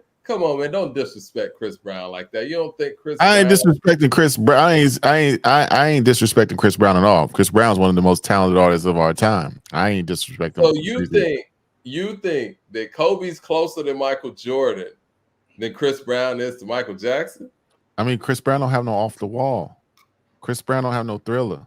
I agree with that. Kobe got five. Kobe got five championships. Kobe got an MVP. Kobe got all these All-Stars appearances. Corey got scoring titles. I'm saying, where is Chris Brown? I'm sorry, bro. Rest in peace to Kobe Bryant. Kobe Bryant's not close to Michael Jordan. I'm sorry, he's not. Okay. There's one thing Kobe could do better than Jordan is shoot threes. Okay. I'm cool. Well, I don't think Chris Brown is close to Michael Jackson. I just don't think that. I think from a dancing standpoint, he could be. We just leaning on the dancing. I'm talking about from a music perspective. I'm just talking about this music. And Chris Brown Chris ain't no slouch when it comes to the music either. He ain't no slouch. Does he have an off the wall? Does he have a dangerous? Does he have a Thriller? He don't have those type of records, Mike. So as I'm saying, Thriller's the greatest album ever. I think a lot of times we want, I think a lot of times like people like Fat Joe that's a little bit older than us, and people in our generation, we know how good music was, man. We came up on James Brown, we came up on Stevie Wonder, we came up on Rick James, we came up on Smokey Robinson, and we came up on all these Gerald Levert and Luther Vandross and Tina Turner and all the Earth, Wind and Fire and Mike and Prince. and we looking for something to fill that void, and it just ain't. I mean, this ain't. We just can't give everybody that. All those people used to. Chris Brown is great. Chris Brown is one of the best performers of a generation. Probably pound for pound a better dancer than Michael, but we can't put them in the same type of conversations because I'm not hearing Off the Wall. I'm not hearing no Thriller.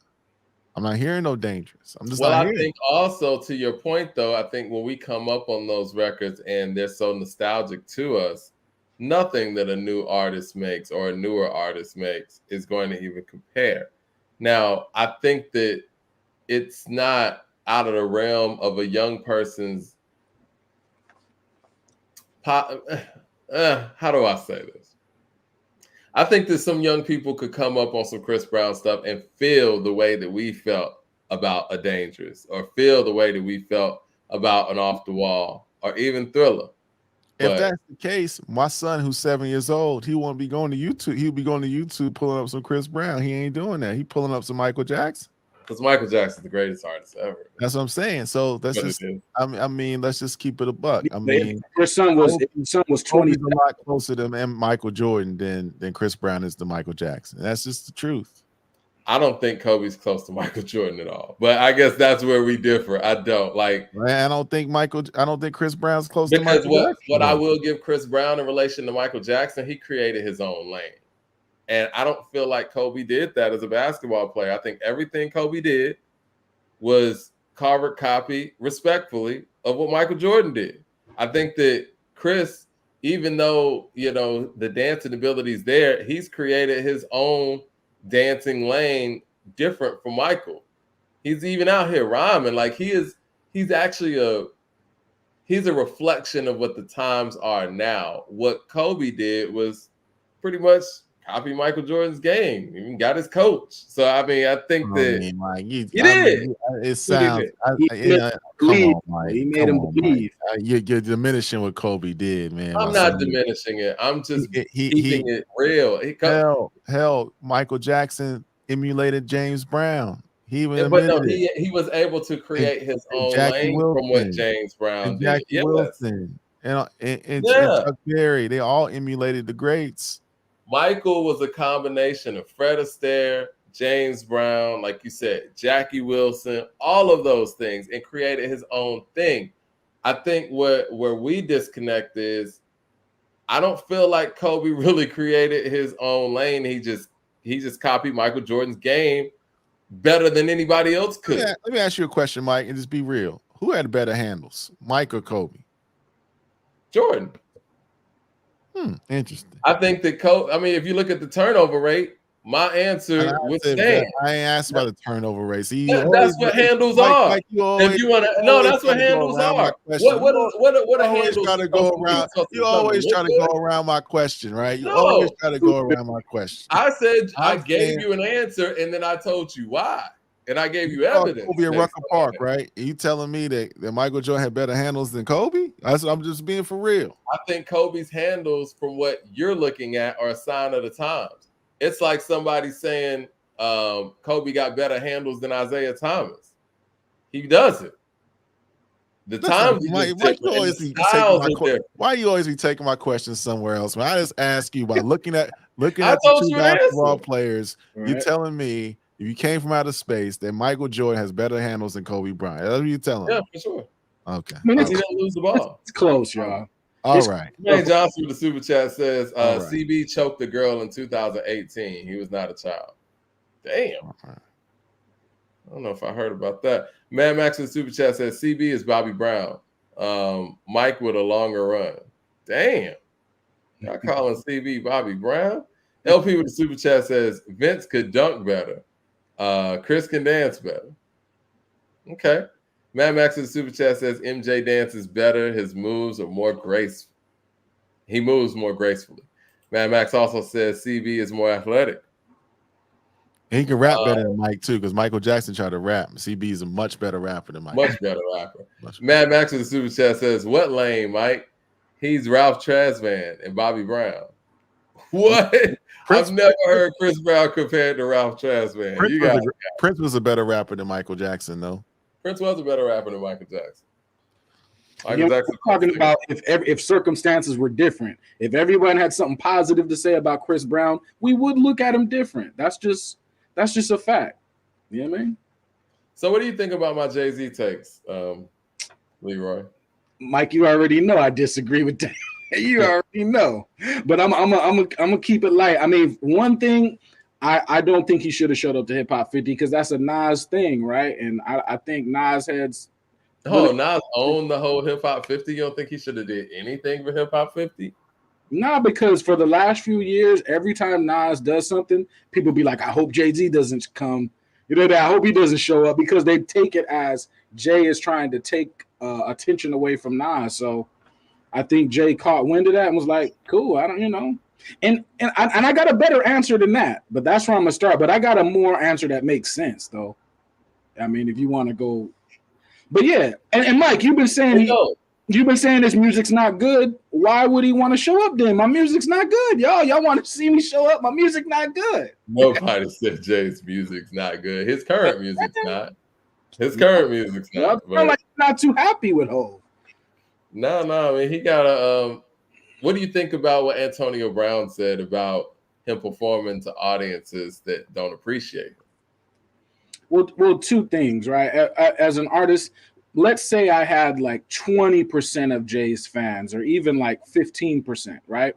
Well, that means I could perform pretty much anywhere I want. I could name my own caveats or make my price or whatever, because at that point I will have earned enough following to do what I want, and I don't want to perform everywhere, right? Because if I'm super talented, again, if I had 15% of Jay's fans, that's enough people to fill up a building anywhere in America.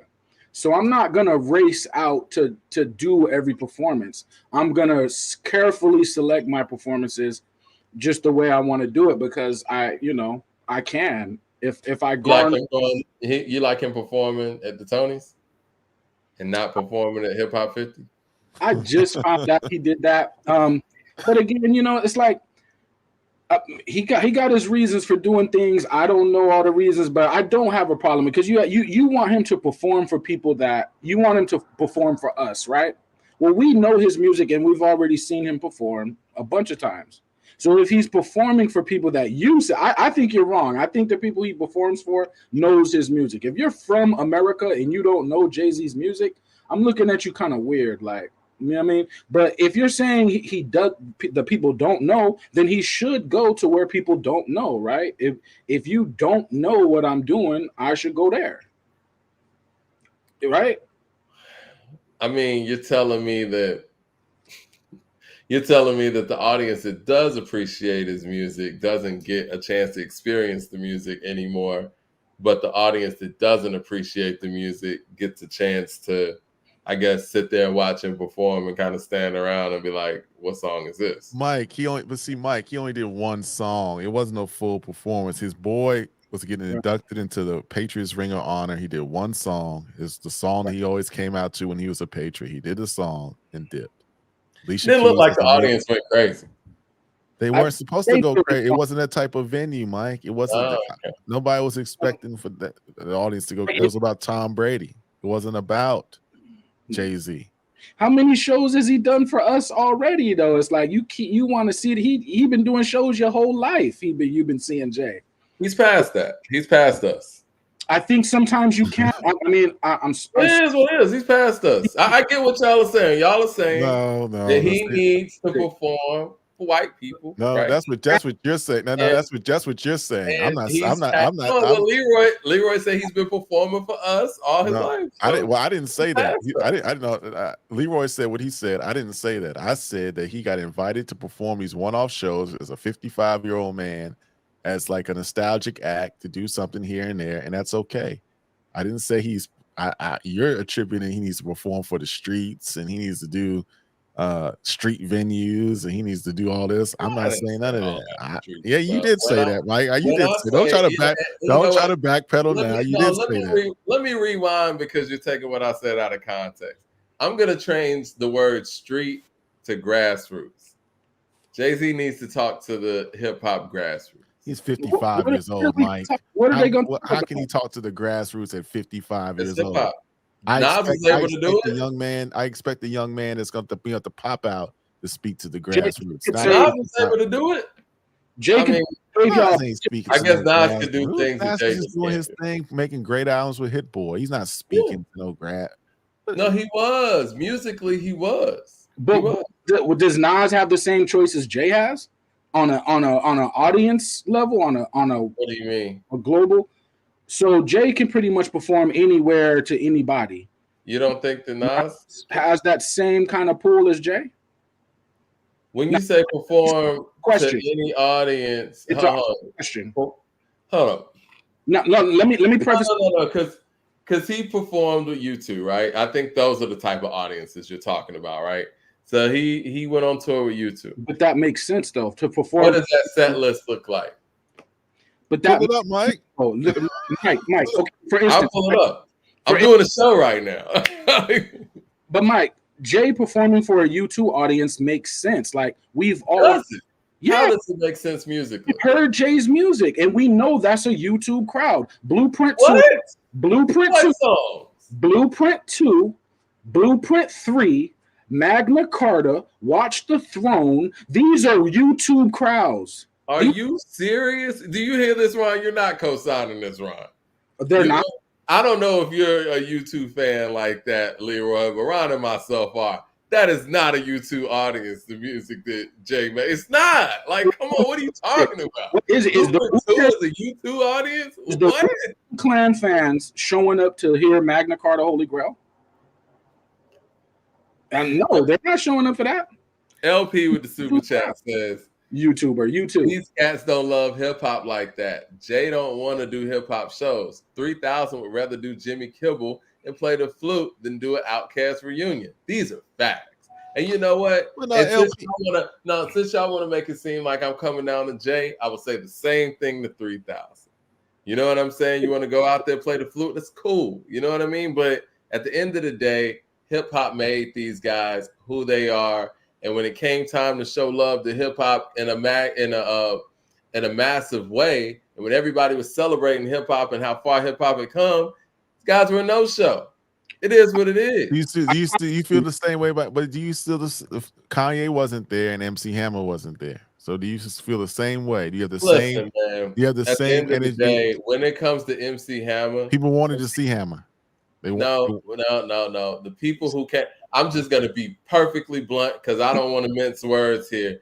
Questlove and all those guys sitting here talking this shit like they really wanted to show Hammer love. Now I understand why Hammer would decline their offer. Did you not want to see Hammer? Those guys have been disingenuous his whole career. They sat here and followed these notions. He was bankrupt and this and that, and they let people shit on Hammer all these years. But when you need me to come out here and sing and dance for you for ratings for your show, I'm going to decline that. Now, from what I understand, Hammer did some hip hop 50 stuff in Oakland on his own, but I don't fault Hammer for not getting involved with them folks. Now, Kanye's all over the place. You know what I'm saying? And Kanye's made it very clear that he doesn't focus on the past. He's denounced hip hop 50 openly. He said he doesn't focus on the past. He focuses on the future. Kanye also has denounced Black History Month. He wants to do Black Future Month. So at least these people have actually given some context to why they've declined. What about Dr. Dre? So you don't have no smoke for Dr. Dre? He didn't do it. I would have the same smoke for Dr. Dre. You watch the show. I've given Dr. Dre all kind of smoke. Let's not. No. Let's give him some smoke tonight. Let's tell the ones that haven't. I'm gonna focus on Jigga Man tonight. Yeah. Then when Dr. Dre pull up, you know what I'm saying? I'll speak to those things. But Dr. Dre went out there and performed at the Tonys. Mike, Louis Vuitton show. He wasn't invited. He wasn't invited. And Tom Brady's induction. You know what I'm saying? Tom Brady invite Dr. Dre, Mike? Did he invite Dr. Dre, Mike? Was he invited? Was Dr. Dre invited by Tom Brady to perform at the induction? He wasn't. Dr. Dre's a producer, man. Mad Max with the super chat says, "Wait, B Dot's not serious with that BS list." Jay-Z knows that y'all have seen him perform 100 times. He knows that. He's past us, yeah. But sometimes it don't matter anymore. Sometimes, okay, if you want to take it that way, but sometimes that's the truth. Like if people are telling you you're washed, They don't like your music. Why would you cater to them? Did I say I didn't like Jay's music and he's washed? For the last few years, Jay's supposed to be like a whack rapper, right? Oh, we said, listen, but this is the other thing, Leroy. Are we supposed to sit here and cap like nigga shit is glorious and incredible just because of who he is? If we're calling it what it is, we're calling it what it is. Now, if you want to run from the hip hop audience that's sitting here being honest about their critiques, that's fine too. Okay, so then it's no need to show up to do your show for y'all. Like, if y'all gonna be honest, and honestly, you're like your music's not good, well, then it's no need for me to show up and perform it. You know what I mean? You're saying, well, the other audience doesn't even know this shit. I think they know. Come on, man. White folks know Jay-Z's music very well. Which record? Outside of the Annie joint. I think white folks could quote the most gutter street raps. I think Mike, you gotta be Mike. I can't. Mike, come on, Mike. Let's be for real. Mike, you're too well versed in hip hop to know that white folks know more records than the Hard Knock Life that came out in 1998. He wouldn't be Jay-Z if that's the only record that white audiences knew was the Annie joint. Come on, Mike. Let's not do that, man. Let's look at the records. Let's look. I just want to be clear. I just want to be clear. You're saying that the only record that Jay-Z crossed over that the other audiences know is a record that came out in 1998. Come on, Mike. I think his crossover records, and correct me if I'm wrong here, is going to be Hard Knock Life. I think Big Pimpin' crossed over, because of the whole pimping thing, right? I think that Empire State of Mind is a crossover record. Hook was very, very dope. What? And I'm trying to think of what the other ones are. I mean, people talk about Renegade, but I wouldn't even say that's a quote-unquote crossover record. You don't think no white folks ever bought these Jay albums? You think they just don't? Not in mass, no. The record sales will reflect that. You know what I'm saying? When Miley Cyrus wrote that song, Dancing, whatever that song is, kids like Dancing in the USA, said the Jay-Z song comes on, she's talking about Hard Knock Life. I think she's talking about Big Pimpin'. Do you know we're talking about Jay-Z? Mike, Big Pimpin' was in 1999. Most influential artist, not rapper, one of the most influential artists of all time. And I think that would go to his artist, Kanye West. Do y'all know who Jay-Z is? Like, they put him in the same category as like Rolling Stones. What are we talking? Like what do you mean? Who does? Like, you said they who? In America, Jay-Z is up there with U2, Rolling Stones, Madonna, Elvis, Frank Sinatra, Rihanna, Drake, Beyonce. Jay-Z is mentioned in the reason why he could replace the Frank Sinatra song in New York is because they actually liken him to Frank Sinatra.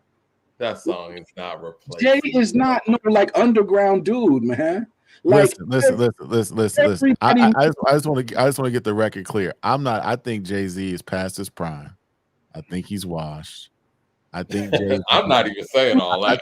I think Jay-Z's done some questionable things, you know what I'm saying, as far as some of his imagery that he puts in the music that I don't agree with.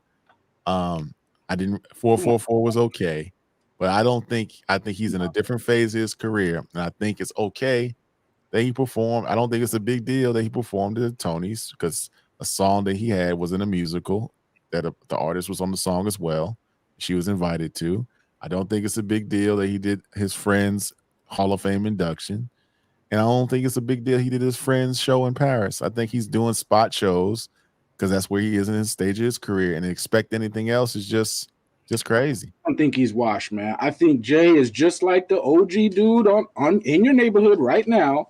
And the young dudes go to his house like, hey, why don't you come out here? Why don't you go to the club and do it? And the OG is like, go to the club. Like, nah, like I want to watch. Making this a big deal, man. It's not a big deal. He's just retired, man. This is what it is. I mean, was Nas going to the club when he made Magic and Magic? Why would I go to the club? Why would I go? Because Nas goes. Like, I'm just talking music, man, and I'm just talking about one of his peers who's been active and who's been successfully active and actually moving things forward. I love what Pete Rock and Common are doing as well. Shout out to J to B. He's already been too active. Like the reason why I think you're living in the past. The reason why he's Jay-Z is because he delivered so much music that he became Jay-Z. 20 years ago. Michael Williams in the super chat says, Leroy. We'll probably never do that again. Michael Williams said, Leroy, Jay has only performed twice since 2021. Grammys and the LV fashion show. Hip Hop 50 would have been the perfect time for him to make a rare appearance.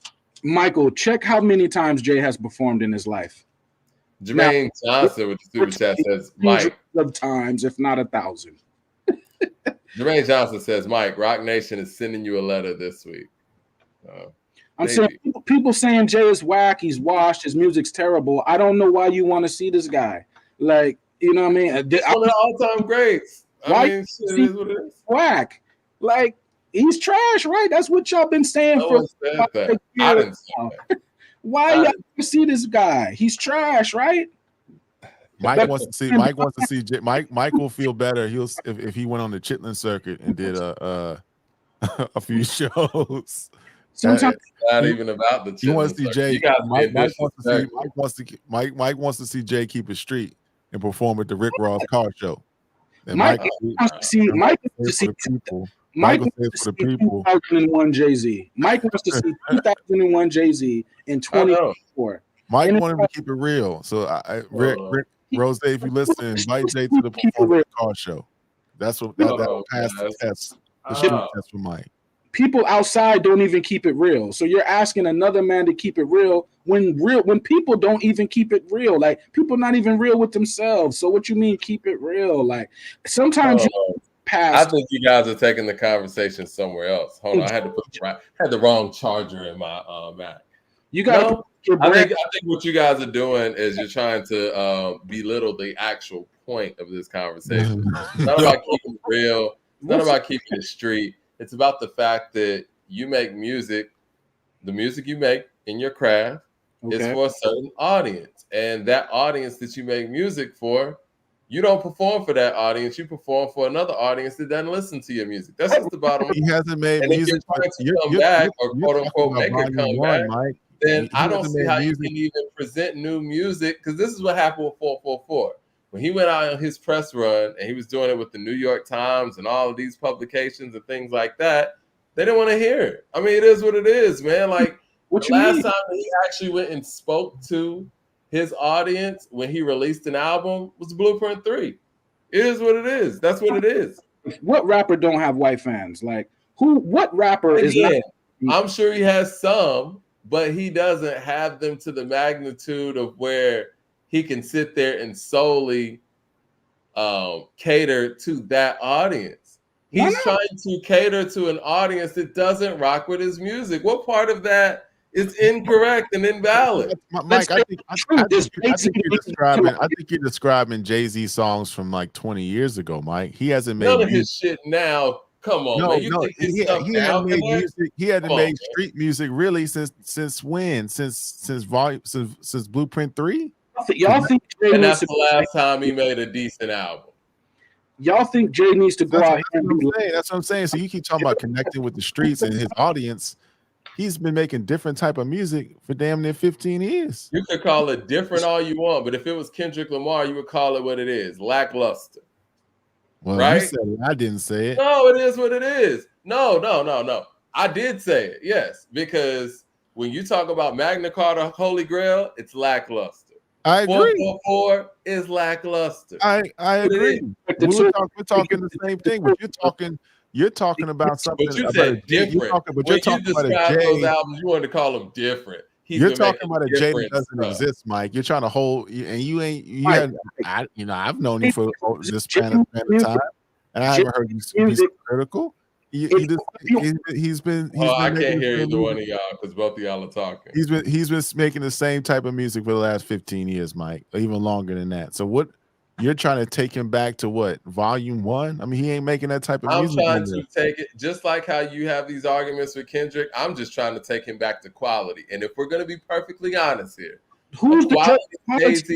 a quality Jay-Z song / album fits within the veins of like an American gangster. We all talk about this. And I'm not saying that it has to quote unquote be street, but the truth of the matter is that's the stuff he makes the best. And when he tries to make something that is different than that, it's a little bit lackluster. I don't Name y'all top 10 Jay-Z songs and tell me it ain't in those veins. But Again, Mike, you're making my point, like, Mike. You're holding Jay-Z to a standard that he hasn't been at in since 15, who makes 15 years. Judge He hasn't made those records that you're talking about for a very long time. So to think that a 55-year-old Jay-Z is supposed to take it back to the songs of the time you're talking about, it's not a fair charge to put on him. He's not going to do that. Jay has been making music for white people expecting this in 2017, 18, 1997. He wasn't doing it. Hold on. What's Leroy saying? Go ahead. Jay has been making music for multiple races since 1997. This is not new. Jay has always made records. Name the records, Leroy. If I make a song like "The City Is Mine," you think white people can't identify with that? If I make, you're telling me the Black Street record Hard Knock that's produced by Teddy Riley was for a crossover audience? I'm telling you, any rapper that thinks he's only going to be rapping for black people, you're not going to last too long. Again, I get that. But if we're talking about in the execution of it all, right, how successful has he been in that? And I want you to name the records that successfully did that. Oh, I think any record that has a musicality to it, I think all races are going to show up. Okay. Mad Max in the super chat says, Mike, the hip hop audience has been lying. Mad Max also says, we have a chat that lies on Hov's name all the time. LP says, why that is why he did the poetry. Because he resents hip hop. He said that's why he did the poetry, ? Because he resents hip hop. Yeah, I remember he did the spoken word. That angle too, like Jay doesn't love hip hop. First of all, if Jay doesn't love hip hop, there's no need for him to make. He wouldn't make music at all. Like, why would you make music at all and not love it? Jay doesn't need this. He after Hard Knock. After he doesn't make music at all. After 1998, Jay is losing money by being a rapper more than making it. So it's like he could have left this. Like and people say, well, you think he's past it? Sometimes, y'all, when you sell out every arena in the United States or the big ones, you have passed a certain level, and that's just because you've done the work. And it's like Jay didn't need to keep rapping. He could have went home. So when anyone who pumps out 1,000 songs, and that's not hyperbole, go count how many songs Jay has released. Anyone who does that is insane. That's too much love. That's too. If you're gonna sit up there and record 1,000 songs in 5 years or 30 years, that's insane amount of love. Okay. Mad Max in the super chat says, it's funny to me because we act like Hov was mid. Mad Max also says, then get mad when he don't do hip hop shows. Michael Williams with the super chat says, PSA, 99 Problems, Dirt Off Your Shoulders, Run This Town, Empire State of Mind, Young Forever, Niggas in Paris, Otis, Izzo, Heart of the City are all known. 99 Problems is one of those. The Rock riff with Rick Rubin, I think those warranted a crossover audience. I'll give you that. Yeah, y'all make it sound like Jay-Z is like Mobb Deep, MO.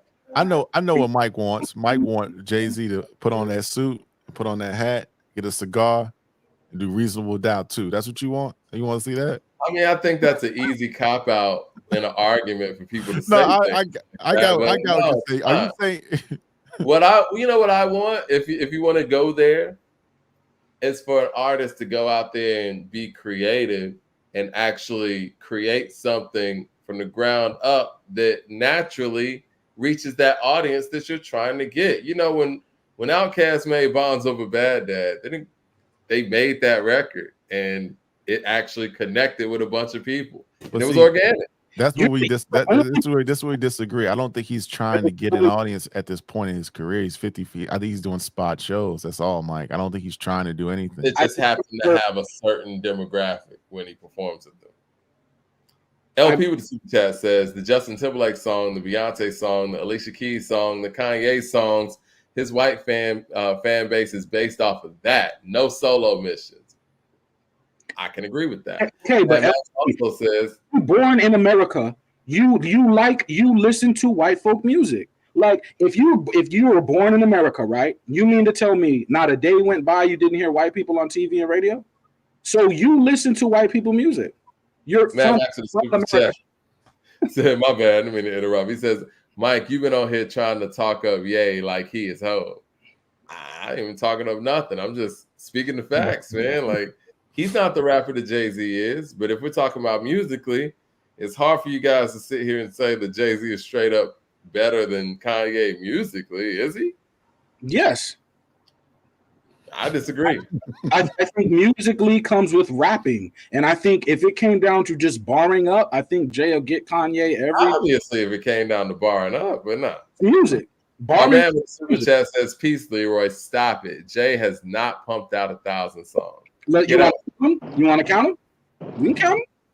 He got 1,000. Now, Leroy, now he don't have 1,000 songs now. Come on now. Would you like to count them? I don't want to count them. I don't have the time to count them. Yeah, put the list together and number them from 1 to 1,000. And we'll post I'm including features. Now we can start counting. I bet you $1,000 he don't have 1,000 songs. How about that? I would say I bet you I'm way closer to 1,000. No. $1,000 right now. The Jay don't have 1,000 songs. I'm gonna take that back. Now here's why. Because I'll probably end up somewhere in the 900 somewhere, right? But I just rounded it. That's all. Okay, $900 for 900 songs. How about it? Ron, you yourself, right? Go start counting from the 80s up until 2024. You yourself count it, and then we'll talk later. You count it. I want to blindly bet. Yo, Super Duper wants to jump in real quick, man. Super Duper. What's really good, fellas? What's happening? What's up with it? Hey, I came in to have Mike back on this one, man. You know, I think we all know right now, Jay-Z, he out of tune with the culture, man. He don't really care about the culture, and he trying to cater to his money fan base, I guess, or to that fan base for his business class or his business clout. He care more about that than he do the hip hop, and I can't blame him at this stage. And you know what I'm saying, I'm not looking forward to a Jay-Z album myself because I don't think he got it in him, and I don't think they even really want to rap. Right now, he giving me Andre 3000 vibes, like just in his own way. What if do you know all these rappers got majority white fans? Every one of them. But we ain't talking about that. You know what the culture is, right? I don't know why you like to play these words semantics when you get on this podcast. You know what we saying. When we saying culture, you know what we talking about. Okay, so when we talk about culture, when we say culture is only black people, I think we need to come away from that if we think culture is only black people. Because guess what's across the street from black people? Hold on, let me get to this super chat. Matt says he's way better than Ye musically, son. Can't be. Hey, and I agree with you on that too, Mike. I'm taking Kanye catalog over Jay's. Yeah, look at album for album. Come on, man. Mad Max also says, I'll pick Hove's best 25 over Ye and smoke Ye. And if he does smoke him, quote unquote, it's going to be because of the raps. You know what I mean? But if we're talking about song for song, like, you don't have the range to make a Jesus Walks. You don't have the range to do a Flashing Lights. You don't. Rapping about Jesus? Jay can't rap about Jesus. You don't have the range to make a Through the Wire and make this record with your mouth wired shut. That's artistic. That's artistic creativity. It is. Rockefeller chain around his neck. Hey, when Jay had the opportunity to rap about God, he chose to rap about himself. I mean, just like when he had the opportunity to represent hip hop in his 50th year, he made it about himself. That's what it is. Yeah. So Moss Seven with the super chat says Mike's been right the whole show on this Jay shit. Moss Seven said Mike's been right about the whole show about this Jay shit. I'm just keeping it real. Mike's been right about 40% of the time, but he been wrong about 60% of the time. People are crazy, man. I've never heard Jay be like, "Oh, I want white people at my show. I don't want to see no black people." or I never, or you know, it's like to act like it's a separate thing. And in American music, to think it's only us, I think we need to wake up, man. White folks is out there, Mexicans is out there, Asians. It's Man, never. Leroy, you know, we like I said, man. Who made Jay Z? Who was out there buying the volume ones, the Reasonable Doubts? Who bought that? Who made Jay Z? I think the people that I think it started when people, you know, I think everybody bought Jay's records though, fam. If we think only black people bought Jay's records, we wouldn't even know Jay Z because his records wouldn't have sold enough. You know what I mean? Like we got to be real. Like we as black people, we are influenced by white people sometimes. And what I mean by that is if you hear a song from a white person, Justin Timberlake or whatever, he could be white, but you still heard that song. And if it was a dope song, that you are going to get inspired by that. It doesn't matter that it was a white person. You are going to get inspired by that. So yes, I believe that in Jay's music, he's not only inspired by black artists, but it probably has been inspired by white artists too, because if you from America, how could you not be inspired by all the flavors of America? Crazy. Mad Max with a super chat real quick says, man, y'all lied on your range. Jesus walks wasn't all that. So speaking of which, we got two of my guys in here. We got Mad Max. I think LP trying to dial in too. Yeah, Mike said he has some connectivity issues. He might jump back in, but I think he read the chats and think he won. He think he bodied me tonight, but he think he bodied Leroy tonight. I don't think he did, but anyway. I mean, but he's saying Jay is trying, like making an effort to go out there and perform for white folks. I definitely think Jay he be kissing ass though, and like I said, I mean he don't go back to his hardcore fan base. I ain't saying hardcore as far as rhyme style. I'm just saying like the people like me myself, you know, people that really like enjoy Jay-Z from the beginning. He's not too worried about us, and that's why he would make an album like the Magna Carta. Talking about Picasso and all that, you know, like he thought he was doing something special. He thought he was doing something special, but it didn't land. And I just think that his confidence, you know, his confidence ain't there to rap to where to where his hardcore fans would like it. And like, yeah, I'm sure the white people would like it and they'll still enjoy it. And I'm sure he'll still probably make a song with Taylor Swift or somebody like that to you know. But what I'm saying is, hey, super duper, let me stop you. That's not Hov doing that. That's the other guy. Yeah, he'll do it too. Hey, he'll do it too. You know, he'll do it. He did it with Alan Thicke. He got what he did the one with Justin Timberlake. He'll do that too. You can't play like you want. Farrakhan on the intro. Farrakhan was on the intro to a written testimony where he's waxing poetic about God the whole album and talking about. Yeah, but that flop, man. That flop. He talking about flop, man. That wasn't like folks don't want to hear black music. Hey, but that's another reason why. That's why I'm saying this. That written testimony, that flop. So I think that's what I mean by his confidence being shattered. People, they got mixed reviews on 444. People hate Magna Carta. You know what I'm saying? And I just think that his confidence is filthy. He don't want to be known as falling off. So I prefer. Max in the building. Do you have a confidence problem? If you're a multi-billionaire, are you kissing someone's ass? Super duper. Hey, he kissing ass. Yo, hold on one second. Hold on, time out real quick. Time out. We got Mad Max in the building. We got LP in the building. Mad Max, what's on your mind, brother? Yo, we gotta stop, bro. Ye is musically better than Hov. This is what we lying about, bro. Yo, first off, we gotta tell the truth. Mike already did a versus with Ye and Hov. He got smoked there. So what are we lying for? Ye can't see Hov on his best day. Them little cult raps he do for his little 15-year-old gamer kids on Twitch ain't lit like that, man. You play Heart of the City right now. It's better than damn near any Kanye song. I'll take Heart of the City over Jesus Walk any day on the week and twice on Sunday. I'm sorry. Who made Heart of the City though? Man, Max, who made that beat? Who cares who made the beat? If Kanye rapped on that beat, it wouldn't be the way that Jay rapped on the beat. So who cares? Jay was already Jay before he even met Kanye. Come on, man. Y'all gonna sit up here and tell me that Kanye got at the Evils. I'm sorry, Jesus Walks. You talking about Christ, and I love Christ, but the Evils is way better than Jesus Walks. It's not even close. Come The on, Evil's man. all right, man. We can't be gassing up the Evils like that. It's a nice song, man, but it ain't. I'll put the No. Evils over. I'll put the Evils against Everything I'm Not Make Me Everything I Am. What about that one? The Evils. Come on, son. He was talking about flipping building blocks. Come on, he was saying a lot of stuff. We're not doing I'm this. just saying, we're We're talking not doing pandering. this, man. We're talking about pandering, and Mike always brings up Jesus Walk. So we're talking about pandering, and there's nothing wrong with it, but Jesus is super popular in America. I don't think that was a stretch for Kanye to be like, yeah, let me make a song about Jesus. Like, in America, we all came up hearing about Jesus. So why is that? Kanye didn't even make a song about Jesus, Leroy. When you listen to the song, he just saying like he just talking. Well, Like Rhymefest talking wrote around it. He not. What is he really saying about Christ on that song? Well, he's walking with him. He's saying Jesus walks with me, and Man, come on, that's that Christian babble, that pseudo popular Christian stuff. That's not real, bro.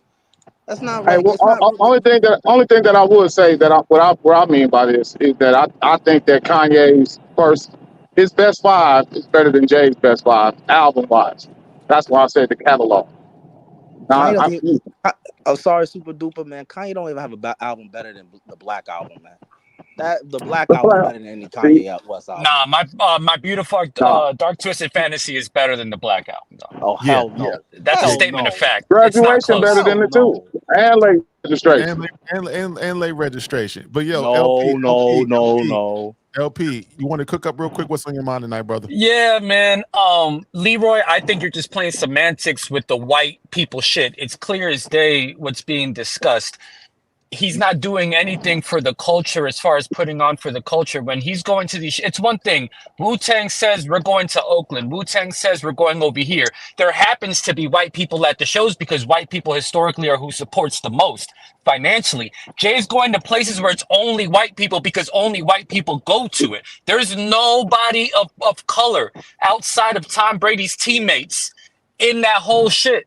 You know what I'm saying? When he goes to the Tony Awards, if you're not a dancer who happens to be black or Hispanic, you're not in that audience as a fan of his music, right? So it's only in perspective. Hip Hop 50 was a whole year thing. Everybody, MC Hammer didn't like what was going on in the Grammys. He did his own shit in Oakland. You're out here, you know what they was doing out here. Anybody, Atlanta, JD, he felt a certain kind of way. They did their own thing. Everybody did their own put on for Hip Hop 50. Jay-Z, for as much as he is of the culture and a part of the culture, he did it. All he did was make a library for himself, dog. Like, which is even crazier. Like, he made a shrine for himself in Brooklyn. People bring up like, oh, he has his family and he was with his kids. I get that. But he still took time off to be able to make it to Brooklyn to do that. He could have did a show. He could have performed there. He could have did any of those things, dog. So when we're talking about a put on for the culture, like doing anything like that, the white people argument, that's semantics, dog, because in most places, they're going to be the biggest audience unless you're going to specific small towns. But he didn't do anything Hip Hop 50 related. Black people don't fuck with the NFL? Not the Tom Brady, No, there's no black yes there. It's like when you look at it, it's 98% white audience. The only black people that are there are literally fucking teammates. Like you're not. Jay-Z came out in 1995, 96, right? Okay. It is now 2024. We're still asking Jay-Z to like do something for the culture after like Nas came out in 91 and he put on for the culture. Nobody asked him, he chose to, right? So there's levels to this kind of stuff. JD was pop locking in the 80s, bro, and he was doing it. MC Hammer was shunned for years. They asked him to come out. He said no and still did something. Is Jay-Z one of them dudes or is he not? Is he, if he's a staple, then that's what we asking him, just like we asking Dre or M or any of these other people. Like, but my question is this. My question is, Tidal didn't do nothing for hip hop. Rock Nation did nothing for hip hop. All the artists Jay-Z has put on did nothing for hip hop. What? No, we're talking about hip hop 50. They all did something for hip hop. JD did a lot for hip hop. All these people did something for hip hop. What did JD do? I mean, what did Jay-Z do for the celebration of hip hop 50? Look, I give my kids things all the time. And for his birthday, I don't do nothing. I didn't do nothing for his birthday. I can't be like, well, hey, son, those school books, you like them, right? Nah, it's my birthday. Take me out. Like, we're talking about hip hop 50 birthday. Like, it's a thing. It's not just, oh, you've done all these great things for hip hop. It's what did you do for hip hop 50? You're picking all this other random shit to start making sense of it. It's not random. If you go to work for 25 years and then they want to have a party on the 25th year and you don't go, and they like you didn't hold it down, bro. I've been going to work for 25 years here. But that's a false comparison, because if it was for the 25th year and you'd been a big part of it and you don't go to that, but you go to this other shit that has nothing to do with it at all, and you make excuses are made for you that, oh, I couldn't attend this because I had all this stuff going, but you still do all that other shit that has nothing to do with it, they're going to look at you sideways. The company's going to look at you crazy. And as a boss, as co-workers, any of that. You know what? Hey, Leroy, before you go, I kind of see what LP is saying, similar to what Mike was saying earlier. And it took me a while. It took me 2 hours, 15 minutes, and 24 seconds to get it. They're saying similar things, but a little bit differently. That's about a respect thing. I think what Mike was trying to say, which I finally clicked in my mind, that Jay should have shown respect to the culture by saying, hey, this culture made me. This culture made me who I am. It made me achieve the status of what I got. You know what I'm saying? At least show some type of respect. Maybe do a speech. Maybe do a party. If he didn't want to perform, he could at least maybe threw an event, popped out real quick. I think he could have walked on the stage and threw up the peace sign, and that would have been good. Right, he had Beyonce. I get it. And let me get to the super chat real quick. Let me get to the super chats real quick, and then Mad Max will let you cook up. KML Trade says, just showing love. This has been a great episode. No matter what side of the fence you are on, this is a great conversation. Appreciate that, KML Trades. We got Black Wealth and Power. Jay has range. The Evils, miss. Story of OJ. We got Stop the Hate. Jay is the most accomplished MC in the hip hop space has ever had. Shout out. I don't know about the most accomplished. Snoop Dogg, that's like saying, hey, Snoop, you could do more for hip hop. Like, what? Listen, no, Leroy performed, and Snoop performed. Snoop performed. And Snoop showed love to everybody. If Snoop didn't do none of that, who in their right mind could tell Snoop what he got to do? If Snoop was on that level, we would ask that of him too. My bad, man, Max. Go ahead. My bad, dog. Listen, I'll give LP, Super Duper, and Mike that he should have did something for Hip Hop 50. You would have been mad as fuck. But we also have to be real. The people who are hip hop fans, they've been getting on Jay's case for nonsense for a long time now. It's not like we be in the chat, dudes be in here talk about his music is overrated. I agree to a point, but some of y'all in the chat be talking like anybody is better than Hov, and we got to stop doing that too. Jay got an ego, so you got to cater to his ego. You want him to. But Jay-Z is also one of the biggest dudes ever. We're talking about a chat that be having the 200 or 300 people that are like, we're in a bubble when it comes to this hip hop shit, right? Like we're super in the hip hop head space. On a commercial scale, Jay-Z gets all the love. I think that's why he's getting some of this pushback. He gets the love from corporate media. I've seen Twitter. I've seen other spaces. Dudes be lying on Jay-Z. They be acting like Jay-Z wasn't even Ghostface. And we can't have that.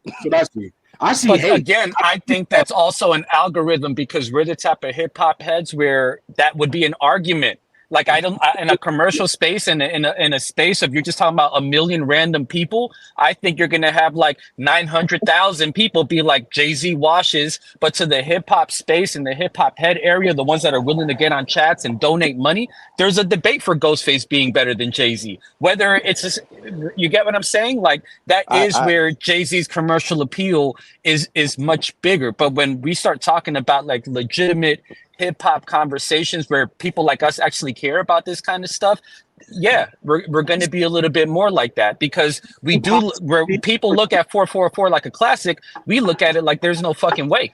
You know what I'm No, that's saying? what album But was trash. We going. I'm you sorry, feel yo. me? Exactly. Was dog But on shit. the I'm but sorry. if you go on the Twitter right now, you're gonna have more people say 444 on a grander scale say that it's a classic than say that it's just mid or whack. Y'all We don't will say that. y'all don't They fuck won't. with Jay-Z. Like you do not fuck with Jay-Z. So why would you want to see this man? All I see is people saying he's trash, his music sucks, he's terrible, he's a He terrible should have human did something for being. Hip Hop 50. He should Why have would did I something. show up to a place where people hate? Like Hey, why look, show like I said, I mess with Jay-Z. Jay-Z, he's still in my top He's five. in my top 5. You know what I'm saying? He's still in my top five, but I still say that a lot of his music, like I said, I always say I don't like his hits. I really don't like none of the major radio hits. I like B-side Jay. So you know what I'm saying? Like that's just where I'm at with it. I mean, I'm judging it the way I see it, but he's still in my top five. So it ain't that I hate him, and I went to go see him. So you know what I'm saying? It's not like that.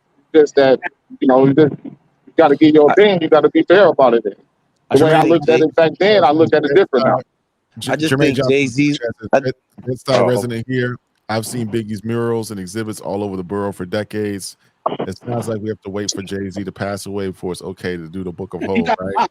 Jay gotta die. If he dies, then all of a sudden it'll be like, oh, he was so great. But as long as he's still breathing, they're gonna be like, fuck Jay. But that's for Jay Z and Nas, and that's for all those super greats, Leroy. We can't really pull that one because Jay, If Nas dies tomorrow, God forbid, if he dies yeah, tomorrow, you're gonna hear all CNN gonna talk about it. They're gonna be like, "Oh my God, hip that's hop what legend Nas." They're gonna be happened to playing Jay. Nas music out the wazoo. They never show Nas that love when he was alive.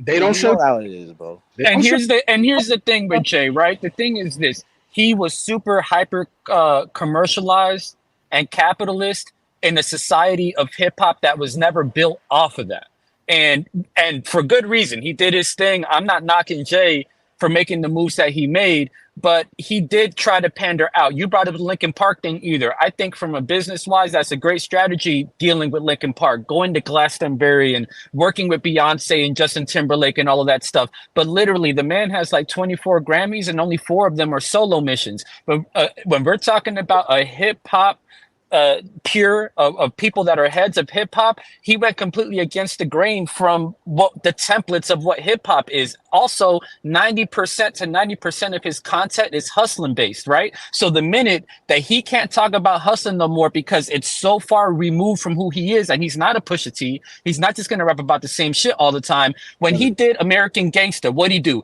He said, I'm influenced by this movie. So he used that movie as a reason to be able to talk about the shit that he felt he couldn't talk about anymore because he tried it with Kingdom Come and nobody bought it. Then he did Magna Carta and he's talking about paintings and $1 million shit. Now you're so far removed from the culture because nobody can relate to it. Like even motherfuckers making money within the culture can't relate to the type of money and the paintings that you're spending money on, right? Like you're rapping to Bill Gates and all these other people. Now 444 comes around and what does he do? He gets more back in the essence of relatability, right? Stop. But now Stop. that's another 7 or 8 years of nothing and Stop. poetry and God did. If people can't relate to Jay Z, whose fault is that? Is that Jay Z's fault or their fault? That's It's a combination Jay-Z's of it. You fault got for to make not. relatable Jay-Z music, bro. has to Like you, make the music relatable, Leroy. right? He No, has to I make it relatable. can't relate to Nas's lifestyle. He can still make Once a Man, Twice a Child. He can still make a Moments. He can still make concept records. Common can still make what shot Jay-Z in the foot is that he says all my stuff is real and I don't use imagination. It's all reality. Well, you know what happened? Now you don't have an imagination and you don't have nothing to write about that is relatable. So he had to wait until he was getting cheated on or cheating on or the daughter shit to find stuff to be relatable about. What's he rapping about now? Growing dreads? I guess he could make a song about growing dreads that people, yo, I grow my dreads too. I feel you, man. The lice is crazy. Like, but on a relatability standpoint, it's harder for him to do that. So let me ask all three of y'all a question. Matt Max, I'll start with you. Max, I'll start with you. Then I go to Leroy. Then I go to LP. Same question for all three of y'all. Do you think Jay-Z can come back again? You think he has it in him to make a comeback, to come out with a 14th album? And if he did, what approach should he take? Mad Max, you go first. I don't think he has it in him because I think Hove's been washed for damn near 10 years, bro. I think the last time I heard Hove decent was that song with Pusha T, "The Drug Dealers Anonymous." See, he has to talk about hustling because he's a hustler. That's what he is. When you come from Marcy, and anybody who's seen Marcy projects, you know that's a different type of hood. That's not even a regular hood, bro. Marcy has a vibe to it, like you have to make it out, or if you don't, it's over. That's why especially in Memphis the Bleak 80s. still talks the way he talks and stuff like that. So when you talk about Hove, he has to make it. If he wants to talk what he's talking, he has to do it in a hustler way because that's what he's comfortable with. So he could kick knowledge and talk about paintings, but he has to do it in a hustler way. I also say this: we don't give Hove enough credit. We act like he's clicking up with these Caucasian acts or these pop acts, and they're doing him a favor. Let's not forget, hip hop is the cool genre. So when he clicks up with Beyonce, that's a favor to her. Because That's we his. wouldn't.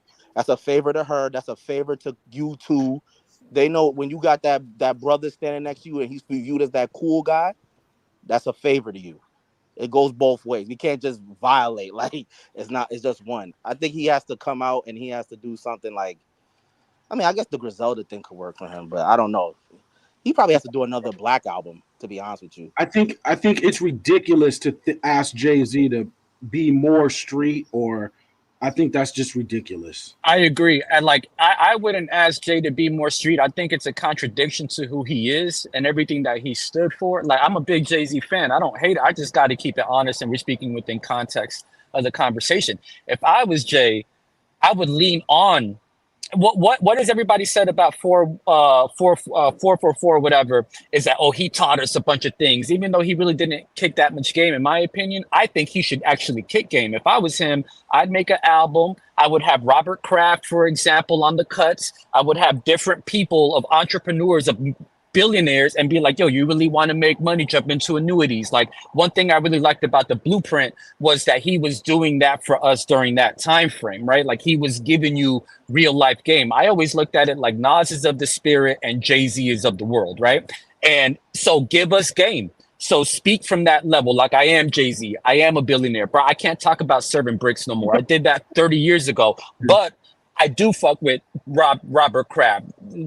Talk about some of these deals that you could be made. Talk about some of these other big ass business moves that can be done.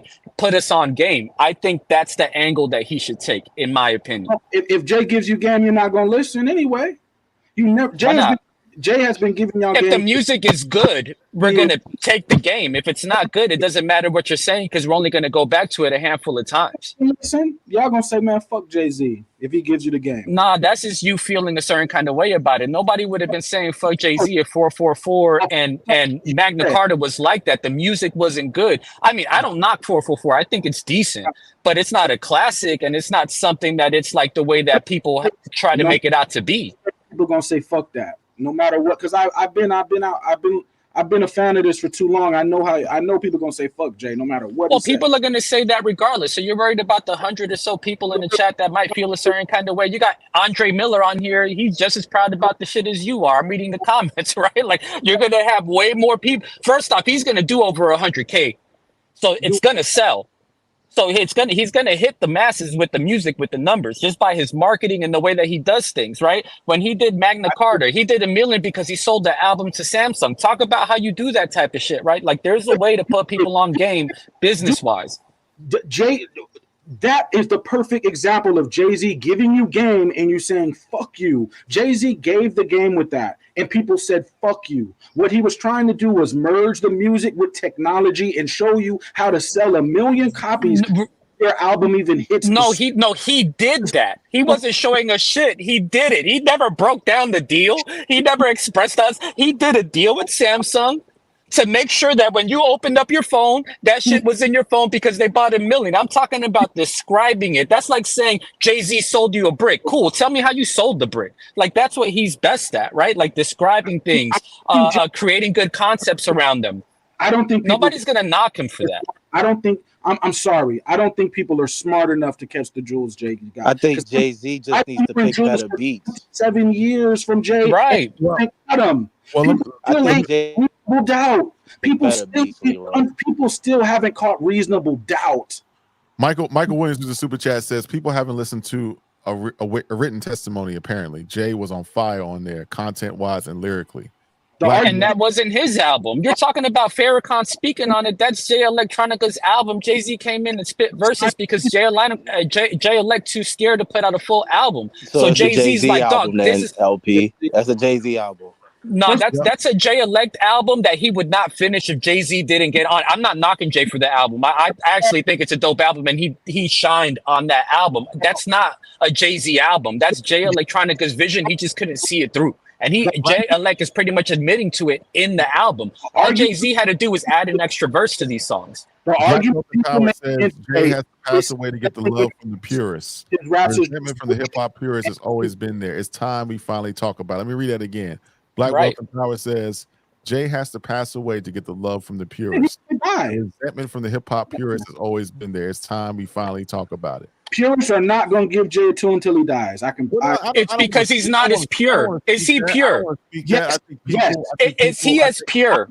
I think purists are liars because I think ever since Reasonable Doubt, they heard Jules and they lie. I think they heard Jules when they heard Can I Live, Regrets, Lucky Me, You Must Love Me, a week ago, Coming of Age, If I Should Die, Dope Man, There's Been a Murder, Anything, Soon You'll Understand, Never Change, A Dream, Guns N' Roses, Meet the Jay-Z said he wanted to make one album and retire. Jay-Z said I'm not a rapper. Like we're talking about the pure, like when people are talking about hip hop purity, intelligence, and they're offended. They're offended that Jay actually is intelligent, so they have to be like, "Nah, you're just saying bullshit," because they don't want to be real.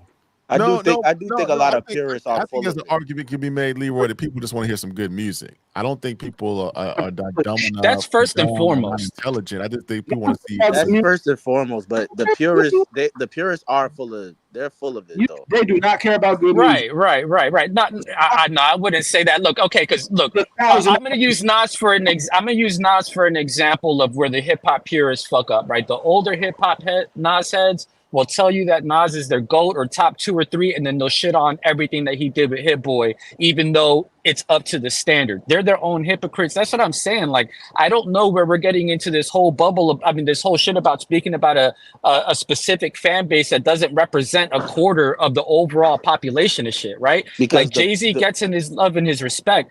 But if you are going to make an argument for the Jay-Z hip-hop purity thing, he always made it a point to separate himself, dog. If you're talking about Reasonable Doubt, he was always shitting on the rappers with the fake chains. Oh, you're from the hood, blah, blah, blah. He always looked down. He always downplayed the hip-hop aspect of it, dog. It's just a statement of fact. Is Jay-Z common? Is Jay-Z and Nas? Look how even Snoop. Look how Snoop puts on for hip-hop and how he values hip hop and the culture itself. I'm not saying that Jay-Z isn't of hip hop, but dog, he always made it a point to separate himself from it. I mean, LP, I hear what you're saying, but to be not special.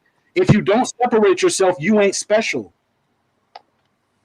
No, Doug, you can separate yourself and not try to separate yourself. You saw how Pusha later on tried to do the same shit. I'm not a rapper. I'm not y'all. It's because you're clearly trying to say that I'm using this as a hustle and I'm great at it and I'm doing it. But he's saying I'm not y'all. I'm not going to go to Rock the Bells. I'm not a Rock the Bells rapping ass dude. I'm not doing hip hop 50. That's not what I do. So when that's not what you do, then don't be salty when it's held against you. That's what's asked of and you don't do it.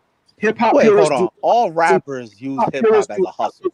They all did. No way you can listen to a Jay-Z album and think this person only cares about money. If you think that, you do not listen. No, you're not listening. The thing is that you can, and like what Max just said right now, of course, everybody uses hip hop as a hustle. That's the way to get out. That's the way to make money. That's your hustle. We're not saying that it's not. But what we're saying is Snoop Dogg made millions off of rap. Dr. Dre, all these people, they didn't shun it. They didn't downplay it. Jay-Z has had a history of downplaying hip hop, dog. Like he's tried to separate himself from it, like he's above it. Like, I'm not y'all bum rappers. Imaginary player, dog? What was that about? But that was Who was he different, talking LP. to, man? That's different. I I mean, think I'm just going back there. Like, okay, let's go the past 15 years, man. Jay-Z What has a had history. I'll say Jay-Z has a history of downplaying his peers because he's an arrogant narcissist, low key. But Like I don't think every person outside does. he downplays his peers, except Nas because he needs Nas because Nas is his rival.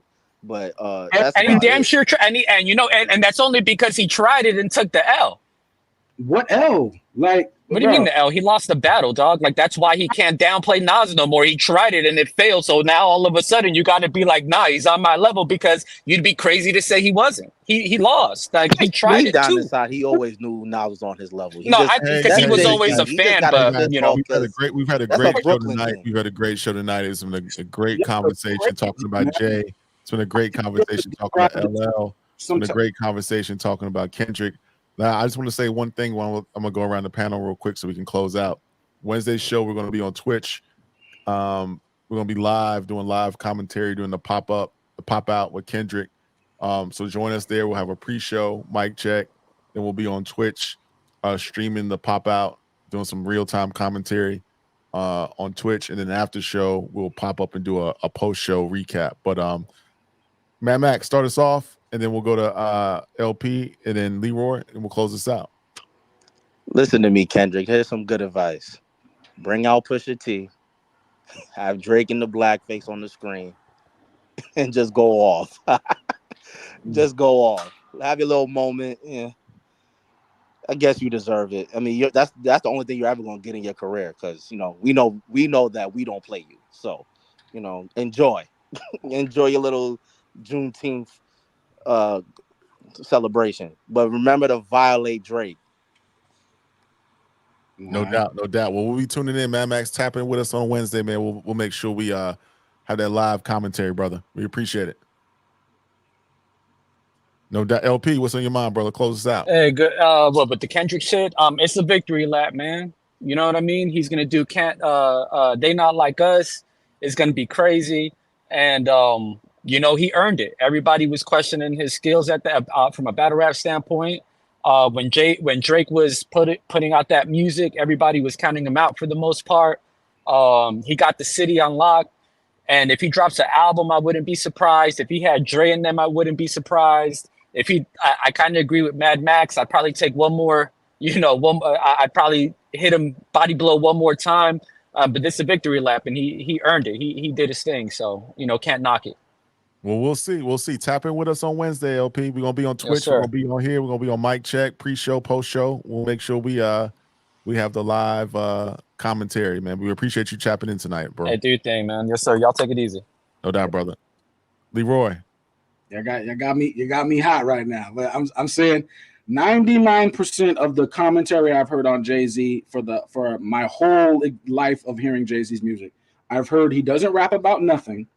I've heard his music is only about money. He has nothing conscious to say, nothing spiritual is in his music, and I think all of that is false. I think all of you know that Jay is not. It's something beyond money that Jay is rapping about, but you can't acknowledge that, because if you acknowledge that, then you have to acknowledge this man has a brain. And it's on par with the Nas's of the world. But they're not going to acknowledge that, because they have to make the separation. Every rapper separates himself from the other rappers. Promise you. There's no rapper that goes out here and says, I'm just like everybody else, guys. There's no rapper that does that. You know what I mean? But as far as this consciousness goes, I think that is present on all of Jay's albums. If you really listen to what he's saying, it's not just purely about, let me go try to make money with white people. That's not what his albums are about, y'all. But I'm done. Hey, we'll check in next time on that. We'll continue the conversation. I wanted to say that Michael Williams had a question for us on Saturday night show. What do we expect from Jay-Z? You know, at 55 years old, I just expect him to stay in his lane. I expect 444 or maybe a combination of American Gangster. Maybe he worked with Madlib. Maybe he's going to work with Hit Boy. I think he'll sound good on Alchemist. Conductor Williams will be good. Maybe he patched things up with Kanye. No ID. I think the introspective hustling Jay, kind of giving you the game, is probably his best lane. But I don't know. I think he's gearing up. I think his little spot performances are just spot performances. I don't think there's nothing more, nothing less. And after 2 hours and 38 minutes and 51 seconds, I finally get what Mike was trying to say earlier. I think he should have acknowledged Hip Hop 50. Hip hop is a part of the culture. Should have shown some respect. And I can understand how LL and others and Mike thinks it's disrespectful. So I stand corrected. I'll admit I was wrong. I do see Mike's perspective, but I don't think that I think Mike is still wrongfully holding Jay to a standard that he hasn't been in 15 years. He hasn't made that music that I know the music that Mike is talking about. He's talking about that Streets is Watching stuff. He's talking about some of that Black Album music, and Jay is far removed from that. So to expect Jay-Z to do that at his seasoned age is a little bit.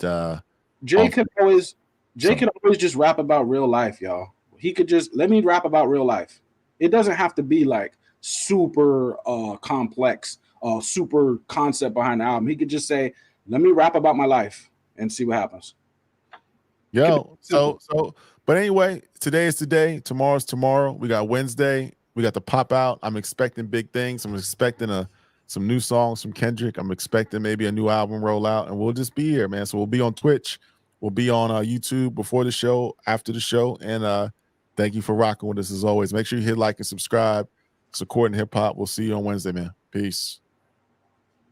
Peace.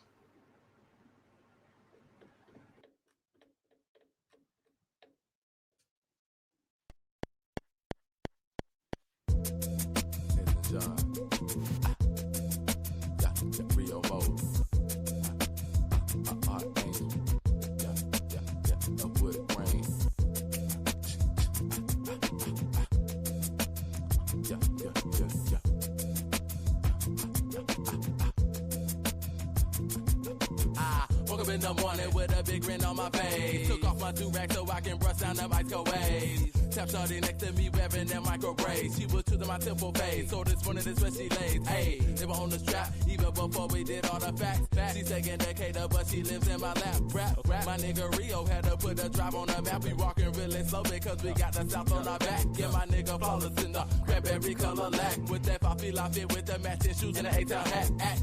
Up if you wanna, you get put down on your back. Getting stumped out by like 8 Air Force Ones with the loosest strap. You ain't even in my race, acting like that you running rap. So stay in your lane when you speaking up on your tracks. And check out the shades and Dr. J's, cause I'm cool as the ice cubes and my pink lemonade, okay? Pink lemonade, magic sauce, and I'm polo down with a bomb of Ross. And my pearlette riding through the spots where them niggas stay cool because that 9 gets hot. Yeah. Pink lemonade, magic sauce, and I'm polo down with a bomb of Ross. And my pearlette riding through the spots where them niggas stay cool because that 9 gets hot. Banana color dick is, ooh, y'all don't hear me. I'm fresher than Bel Air Princess. Somebody come and get me cause I'm murking. Hurting niggas for certain. Lurking down the street on beat. Tweet is chirping. Like Blue Jays, Kool-Aid, pink lemonade, shade, frame, maintain. I'm coming up in this game like my name LeBron James. You see me at the West End posted at Krispy Kreme. You're hating on your boy like a lame damn shame. But it's all good. I know y'all gon' envy. You remind me of this girl. So yeah, I'ma call you Kenji for playing on my sax, man. Post star the facts, man. You finna get jacked, man. Getting played like Pac-Man, Batman, Robin, Joker, thinking I'm slack, man. Pancake niggas always gonna be flat, man. Man, cause my shawty got on them strap pants. Her ass clap hands when she lap dance. Pink lemonade, magic sauce, and I'm polo down with a bomb of Ross. And my pearlette riding through the spots where them niggas stay cool because that 9 gets hot. Yeah. Pink lemonade, magic sauce, and I'm polo down with a bomb of Ross. And my pearlette riding through the spots where them niggas stay cool because that 9 gets hot. I put that shit off in my Cadillac, ride through my city street, bumping Jimi Hendrix cars, looking for a freak to me. Purple got me drifting crazy, whipping, slipping back and forth, trying to get my check to cash, headed to the package store. Stayed cool for many days, matter of fact, a long time. Rio back from Carver home, look, shot on grown now. Sitting off in my dojo, watching fly back like Miss Miyagi. Niggas in the streets stacking, I ain't even hit nobody, split nobody, with some decisions, whatever you may call it. Just leave a message, then I may be off like alcoholic. Mobile skills, so for real, catch me on the post and chill. Straight it down, fit a cap, hell, lower A-list pill. Won't sleep until I'm dead. Listen to my son's fed. Till he hit that kitchen saying, look, I made my own bread. Ace taught me good this year. Scarecrow nigga from the yard shot, I told that wood this year. Pickable, you scared nigga, man. I ain't gonna hide. Like me being born screaming, man. I ain't finna die. That ain't gonna happen, boss. Stealth folk can take that law. Once this verse is done, people, y'all can shut that radio off. Fuck 'em. Yeah.